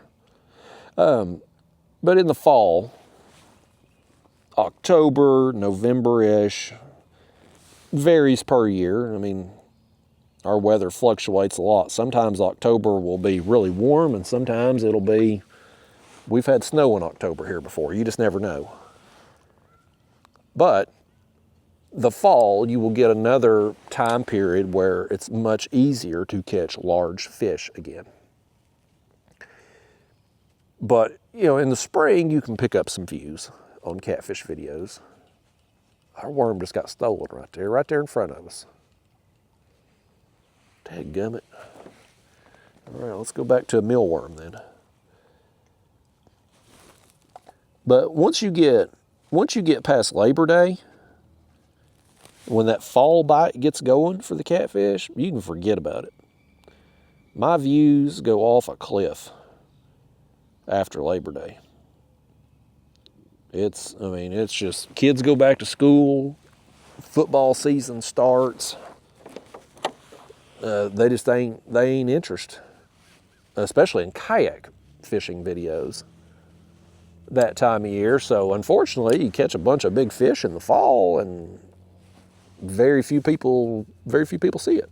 But it's a great time to fish during that time period, but just don't work out for the video purposes.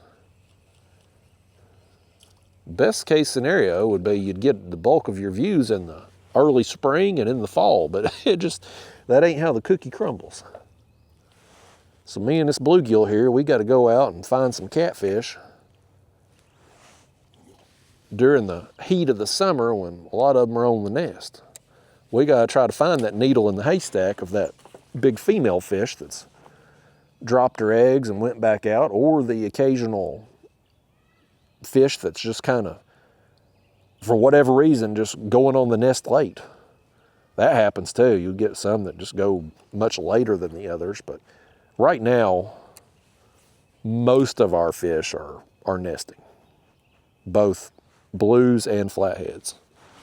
And I've had as great a year as I've had for the blue cats. I have done very poorly on, I've caught about as many of these pieces of algae and weeds here with the ultralight today as I've caught flatheads this year. It's just not been a good year for flatheads for me, and I don't know why. I'm fishing, I have fished places where I would expect to have some success with the flatheads, but the few I have gotten have mostly been small. I think my biggest flathead of the year so far, I'm pretty sure is the one I caught down in Alabama during the tournament. And I caught it after the tournament ended. I couldn't even score it. I went to reel in my lines because time was up.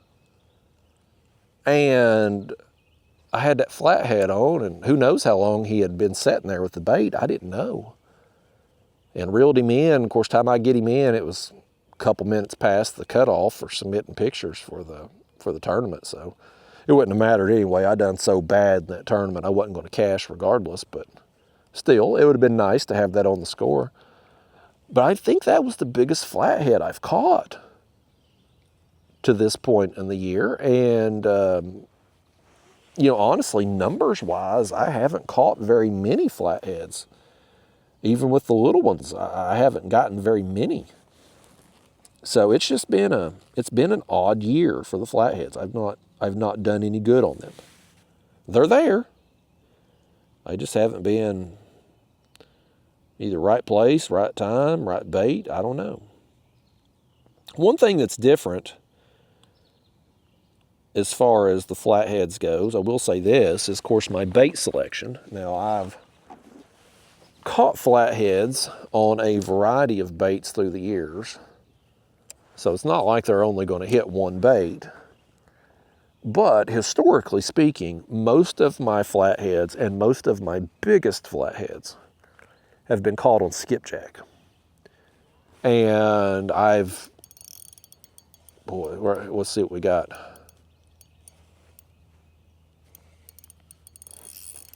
Whatever we got's pulling, man.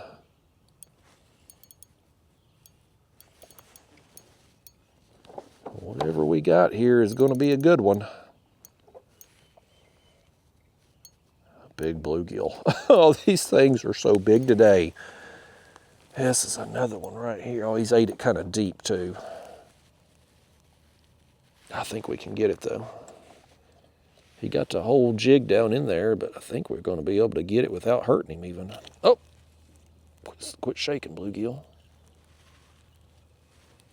Bear with me, folks. I can't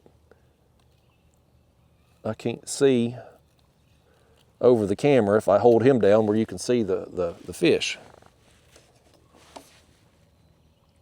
I think he's okay. I don't see him bleeding, so. Oh, well, I had blood on that side of my hand. Maybe he ain't gonna be okay. I hate that. I thought I could get that out without hurting him, but I think we may have nicked him there. Dang old bluegill, man, eat that thing deep.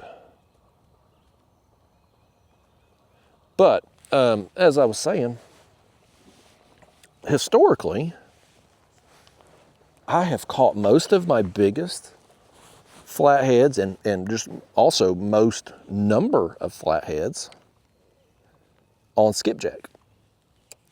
And I had skipjack with me down there in that Alabama tournament. So maybe, I don't know, but yeah, I haven't used skipjack hardly at all this year. But we got another fish just like that. I cast it out, I went to pick up on it, and we got another one on. So I don't know. I mean, does the lack of skipjack have something to do with my lack of flathead catches? I couldn't tell you for sure. But that's about the only thing that's different. I mean, as far as the type of places I'm fishing, you know, it's the type of places you would expect some flatheads to be,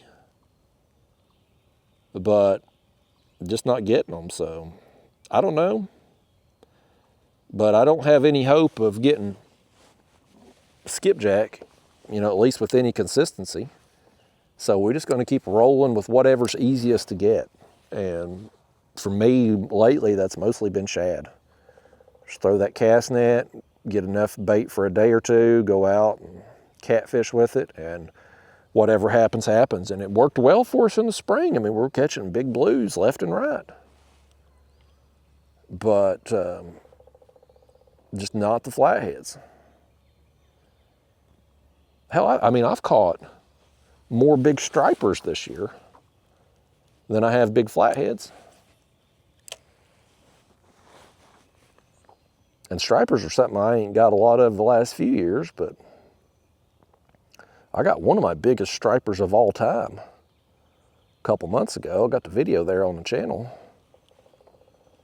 It was one of my biggest ever. I don't think it was a PB. And of course, there's no way of knowing because I don't weigh them or measure them or anything. But just looking at it and the weight of it, I had a little bass follow that worm up right then. It was close. And it was definitely, if it wasn't my biggest, it's definitely top 5 for sure, maybe top 3, certainly. So it was fun. Everything's fun. The lighter the gear you use, the more fun the fish are going to be to catch. Now, you don't want to use gear so light that it's just unrealistic that you're going to catch them, right? Like, some people will take it to that extreme. But like, I'm not going to go out with this ultralight rod and try to catch a trophy-size catfish with it. Like, I'm just not going to do that. Now, some people will. Some people's going to try to set some line class record, so they'll go out with 2-pound line and an ultralight and try to catch a big cat on it. And to each their own. Like, if that's what you want to do, go do it. But for me, I want something that's either appropriate power or slightly under power for the size of the fish that you're going to be catching. So like this ultralight rod here is fine for bluegill this size, right? Like it's a perfect action for a fish that size to be fun to reel in. You can get a nice bend in the rod and feel the head shakes and all that. But when you catch a, say, 3-pound bass or a 5-pound catfish on this setup, the tackle in that scenario, it's underpowered for the size of the fish, but it's still realistic to land them. You know, I mean, I've pulled in some big fish with this setup. Now, it takes a while. You can't horse them in, and it's going to take you 15 minutes or so. But you're going to have a chance of getting them in. But, I mean, if we went out and hooked a 50, 60-pound catfish on this setup, well, first off, we're probably going to break off. But even if we did somehow get it up, it's going to take over an hour because we're just not going to be able to put any leverage on it at all between the action of the rod and the line size. You can't put any leverage on it.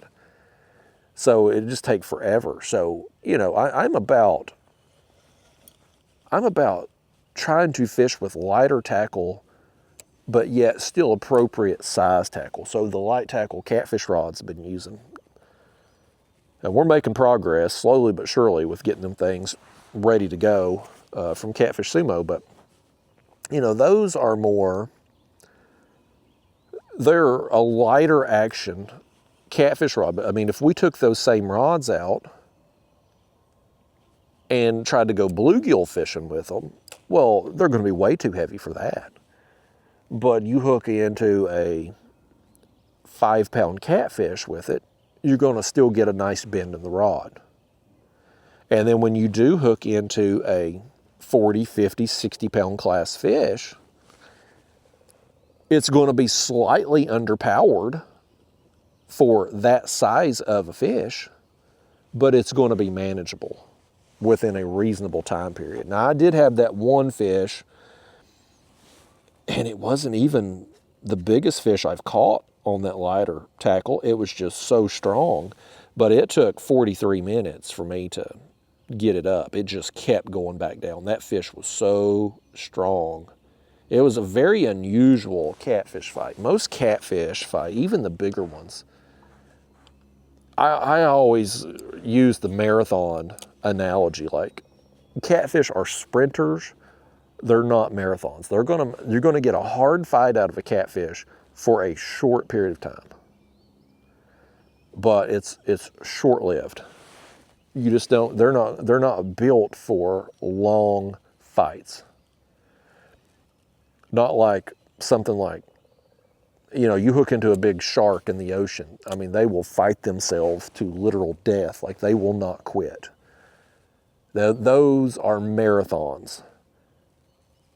Blue cats, flatheads are a little bit more built for just the way their tail shape is. But like blue cats, man, it's sprints, not marathons. So that was a very unusual fight that it took 43 minutes, but we still got it in with that lighter gear. And some of the other fish that are comparable size to that one and bigger, I've gotten in just a few minutes with the lighter gear. So, you know, you want to match your tackle to the size of the fish, but I kind of want to be on the lower end of it, the lower end of the spectrum, the lighter side of it. I would rather a rod be, at this stage of my life, I would rather the rod be a little too light than a little too heavy. Because I can manage with a lighter rod. Like the occasional time when we'll hook a big carp on this ultralight, or a 10, 15 pound drum, right? Like, it's going to take a little longer but we can still have a chance at doing it. And yet the other fish that we're going to make up the overwhelming number of our catches with this, the 5-inch bluegill, the 10-inch bass, like they are perfect for this. And so what happens with catfishing? Most of the fish I catch throughout the year are small, right? Like they're, I don't know, 3 to 10 pounds, let's say. Like that makes up the overwhelming number of catches. So the lighter tackle's perfect for those. And then when we do hook into that 25 pounder or 50 pounder, whatever, like it's going to take longer, and it's really going to test our patience, being calm and taking our time with those fish to have a chance at not breaking them off. But it's still doable, and it's a lot of fun. And so every fish you catch is fun, just like it is with the ultralight here today. I mean, are the 8-inch bluegill more fun to catch than the 4-inch? Absolutely. Hell, even this tree right here ain't gonna be fun to catch though. Good golly, yous have done gone and done it. You done pulled that damn jig up into that tree. Let's get over here and see if we can get it undone. I told you not to cast over there. I told you before you ever reared back to throw it, I said you're gonna get snagged in that tree. You didn't listen to me. Now here we are, I'm gonna have to get you out of this thing. We'll probably get bugs and spiders all over us too. All right, let's see where it's at here. Let's see what we can do.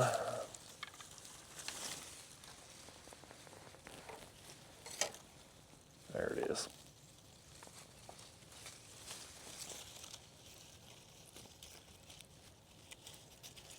Well, them leaves are strong.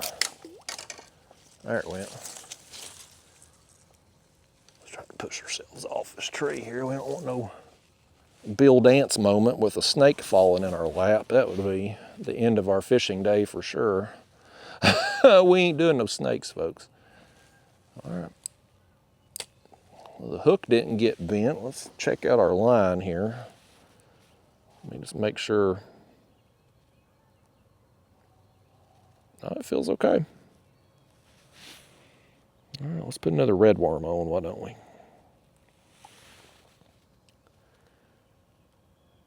But yeah, I've really, in the last year, really changed my approach and my mentality on the catfishing. Like, I am so much more about the light tackle now than the heavy stuff. And I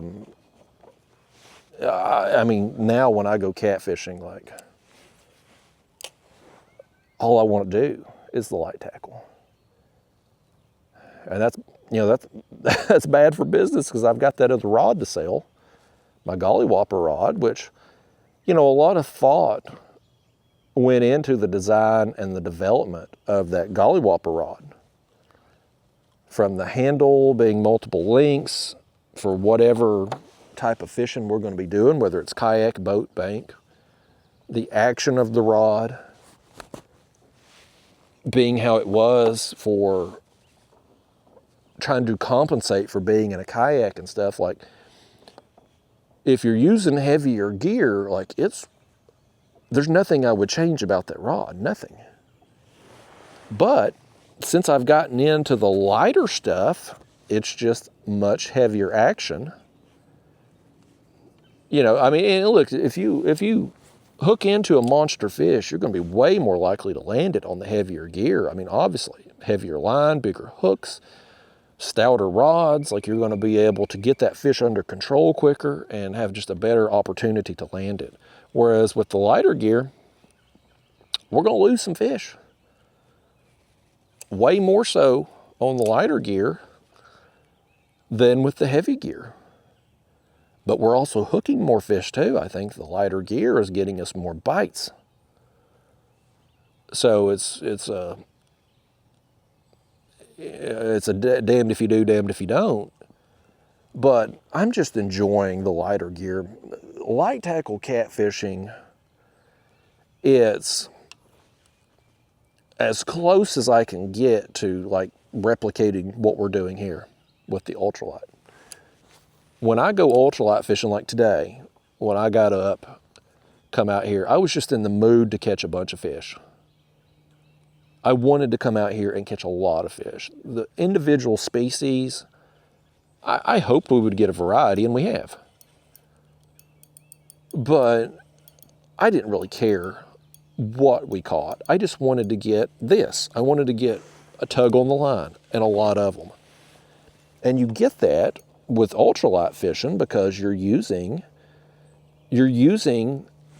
today worms, I mean a natural food source, a live food source, something they would gladly eat, something that's representing the bottom of the food chain, and we're putting it in front of a lot of fish. Well, same thing with the lighter catfish gear. If you just use smaller hooks and smaller baits, smaller line and all that, you're going to have opportunities for more fish. Not necessarily every trip, but when you do get on them, you can have some really productive days. And we've shown we can have some really productive days for the big fish too with the lighter gear. So now the bigger question now for me in the light tackle catfishing is, how much lighter do I want to go? I've been using 15 pound for my braid, main line, and my leaders. 15 pound fluoro for the leaders, 15 pound braid for the main line. And that setup's doing well. We've caught a bunch of fish. Caught some big fish. It's went well. But I kind of wonder, like, if I went down to 10 pound test, would I catch more?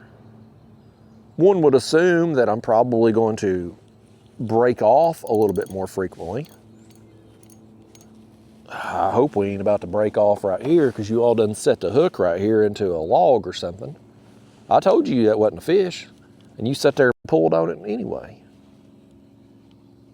I told you. You never listen to me. Never one time have any of y'all ever listened to me. I told you that wasn't no fish. And you sat there and pulled on it anyway, and now you got it hung. And I don't know if we'll get it out or not. There it comes. Thanks to my professional skills, I got your jig out there. Even got the worm left on it still. You're welcome. That's talent, folks. That's professional. Let's throw it right over here, this tree, while we're over here close to it. But I'm wondering, like, if going from 15 pound to 10 pound, would we catch even more fish? And if so, would that compensate for the additional fish we will probably lose to having the lighter line?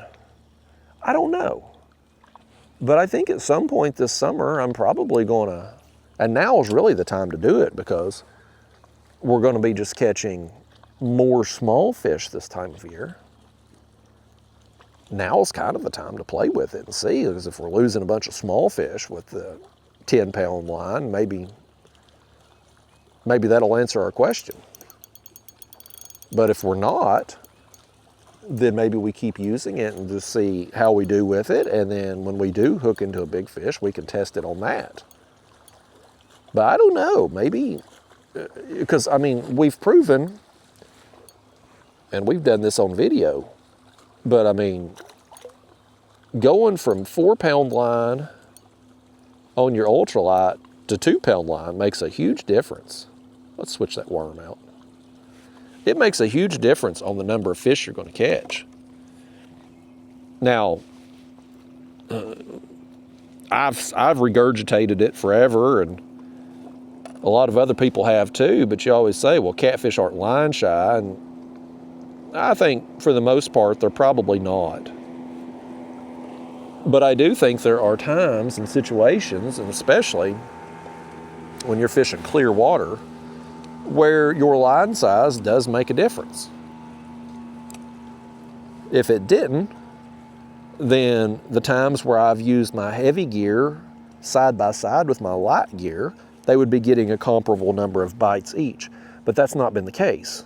When I've fished them in my other kayak side by side, where I can put out more rods, that's not been how it's went down. The lighter tackle has gotten more and bigger fish. So can we take that to another level and go even lighter? I don't know. But I've settled in on the 15 pound because it's working. But I think we might ought to just at least try to see if we can take it a step further. Why don't you try to get this jig undone here for once?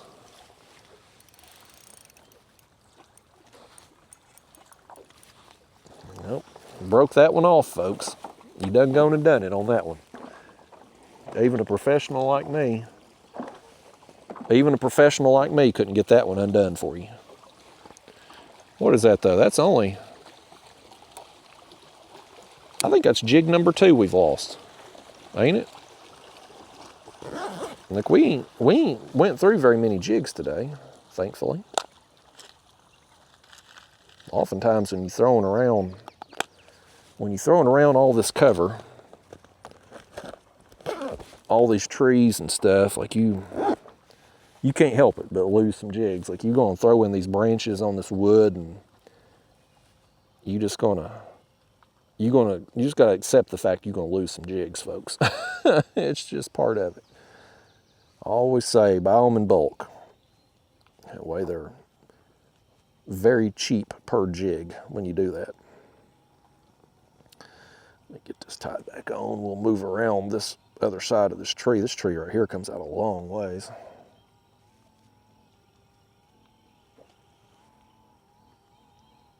I hear my fan and my battery down there going crazy. We've reached the point in the morning, it's starting to get a little warmer out here. Even in the shade, it's going to be a very humid, sultry day for sure. It's just tropical out here. We were supposed to get some bad storms yesterday evening, and it never happened at my house.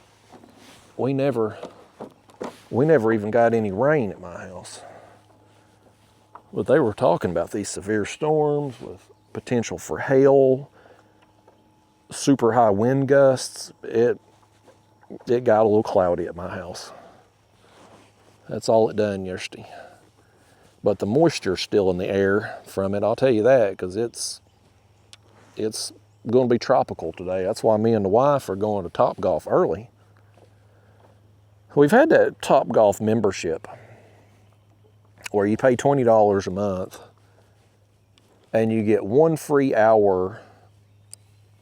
Well, it ain't free because you're paying $20 a month, but you get an hour of gameplay any time of your choosing and a free appetizer every time you visit. And so we've been doing that, but I think I'm going to cancel it for the summer because, like, the reason we're going today is because if we don't, we were going to lose it. Like our time was up, you know? And it was like that last month too. We were having to fit it in at the end of the month because we were up against the deadline to either use it or lose it. So I think I'm going to cancel it for the summer when it's sweltering hot, and then pick it back up again in the fall, because we do enjoy going, and it is a pretty good value. You end up getting, especially if you go on like a Friday or Saturday or something when it's a more expensive time period to go, it ends up being a good value, plus the free appetizer every time you go. I mean, those things are $12, $13. So it ends up being a pretty good deal. But this time of year, we're just not as inclined to go. So I think I'm going to cancel it. We'll pick it back up again in the fall. But we're going to use it today when I'm done reeling in these fish. I do need to see. Ooh! I love hearing that drag on this reel. It's a different sound. It sounds so much more powerful. This is a big one. This is a big one right here, man. This is a good one. I'm not entirely certain if it's a bluegill or shellcracker or red-breasted sunfish yet. I ain't got a real good look at. Oh, it's a big red-breasted sunfish. Oh my gosh, look at this thing. Folks, this right here is a beast of a red-breasted sunfish. Give me that hookback fish. I want to show you off to these people. I mean, look how thick he is. This one's over 8 inches for sure. Boy, he's hooked perfectly too, right behind that dang jawbone. I can't get that hook out. I'm trying not to bend it. There we go. Okay. Let's get our board here, man. That right there. Oh, he'll touch 9 inches. He will graze the 9-inch line right there, man. How awesome is that? Look at the colors, the bright blue, the orange. Man. I wish it was more light over here. Hell, I'd like to have that. I'd like to have that as my thumbnail. Let's try it anyway. I probably won't be able to use it because it's probably going to be too dark on the screen. Yeah, we need some light to really show him off, but nice fish either way, man. I'm loving that. That is the real deal, man. Okay, let's get this back out there. I want to throw it over again. Let's see if he's got some friends with him. Red-breasted sunfish, those things fight so hard. They are one of the more aggressive species. They're all bluegill to me, but they are one of the more aggressive species of bluegill.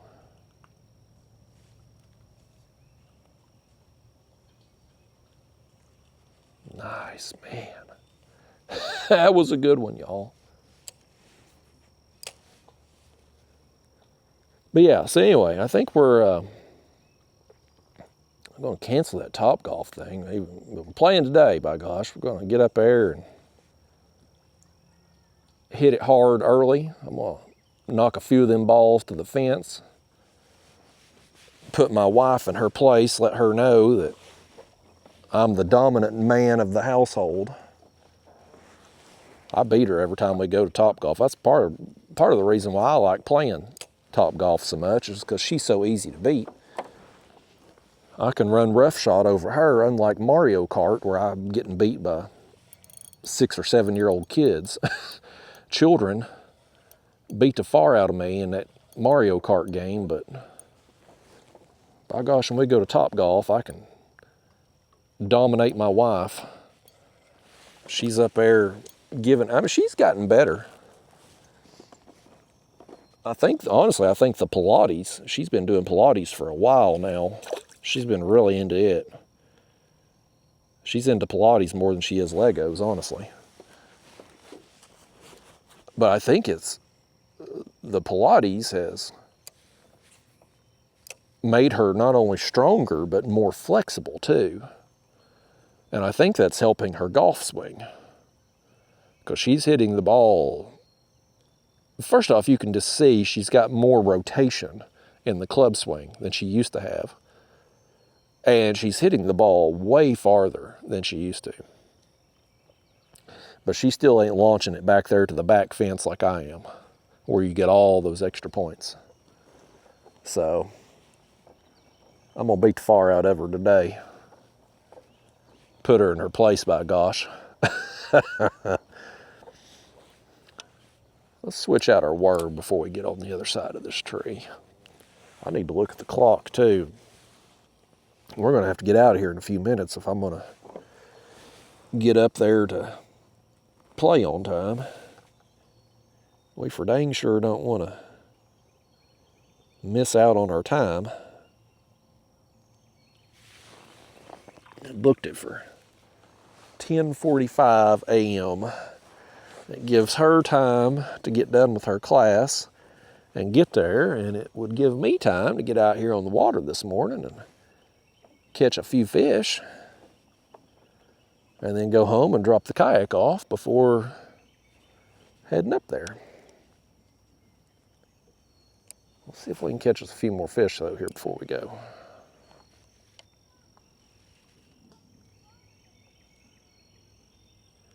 I've had a lot of fun out here today, y'all.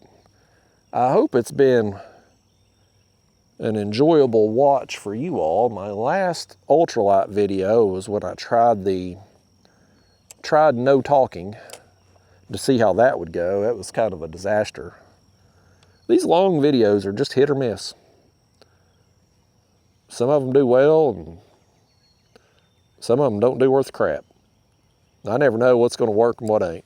I just go fishing. Whatever happens, happens. We'll sit out here and talk about life and tell stories, and if we can catch some fish while we do it, even better.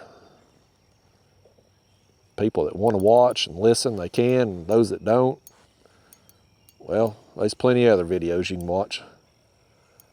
Lots of other options to choose from in this day and time. Not for that bluegill right there, though. He said he had one option, and it was that worm. Let's go back to a mealworm here for a minute.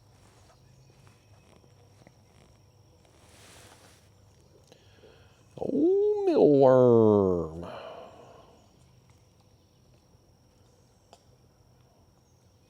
Mealworms have done us right today. We've had quite a few fish on the mealworms, and some good quality ones too. The old redworm's tough to beat though. Redworm is one of those things, it will catch fish any body of water, any number of species, anywhere, any time of year. Like, they just ain't a bad time to fish a worm.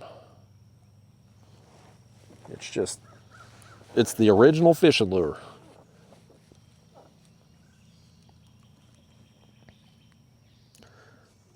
I still got a couple more partial tubs of worms though in the fridge at home I need to work through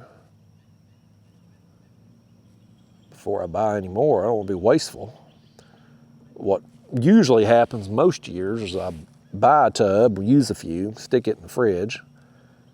Next time I go out, I'll buy another tub, use a few, stick it in the fridge, and they end up drying out in there before I ever use them. I have a fridge full of dried worms. My wife said, "Get them worms out of the fridge."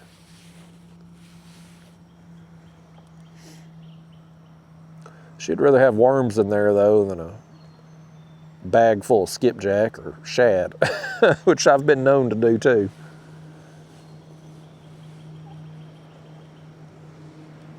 I don't have any frozen bait at home right now. I ain't used frozen bait in forever. If I can't get something fresh, I just ain't going.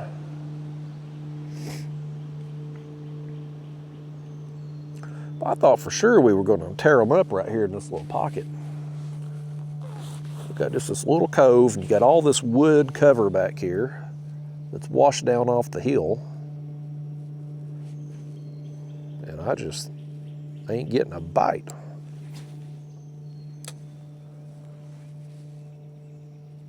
Huh. Oh. We had one then. He's coming right at us too. He said, "I'll show you a bite." He might be the smallest one of the day.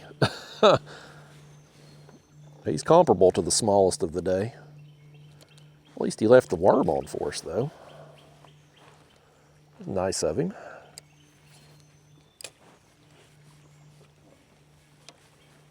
Yeah, folks, what a good day. We're off to a great start on the day as a whole.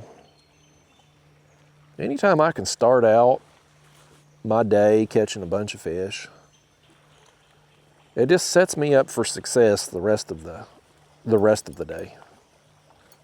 That probably seems silly, but anytime you can start your day with a small victory, and it don't even have to be fishing related necessarily. Like, you can, sometimes even days I'm not fishing, like if I can get something accomplished first thing in the morning, knock out some task, especially if it's something that needs to be done, or maybe it's something I don't want to do even. If I can get that out of the way early, I just feel like the rest of the day goes better. I don't know why that is, but I just feel like if I can do something productive first thing, or something that I enjoy, it makes me happy first thing, it just sets the rest of the day up to be good. And today's going to be a good day. It's already a good day. I can't believe some of the size of the bluegill we've got, though, especially them red-breasted sunfish. Busting them red-breasted sunfish over 8 inches. That last one, 9 inches. 9 inches on that, man, for public water. That's... I catch a lot of bluegill over 8 inches throughout the year. I'll get a few over 9 inches. But you get near that 10-inch range and it gets a lot more infrequent. Now, you go down to Florida and they've got the copper-nosed bluegill, bigger strain, of course. That's one thing. Or if you're catching shellcracker, they get a little bigger. And so catching 10 inches in those isn't that uncommon. But a northern strain bluegill or a red-breasted sunfish, you catch one between 9 and 10 inches, you've done something.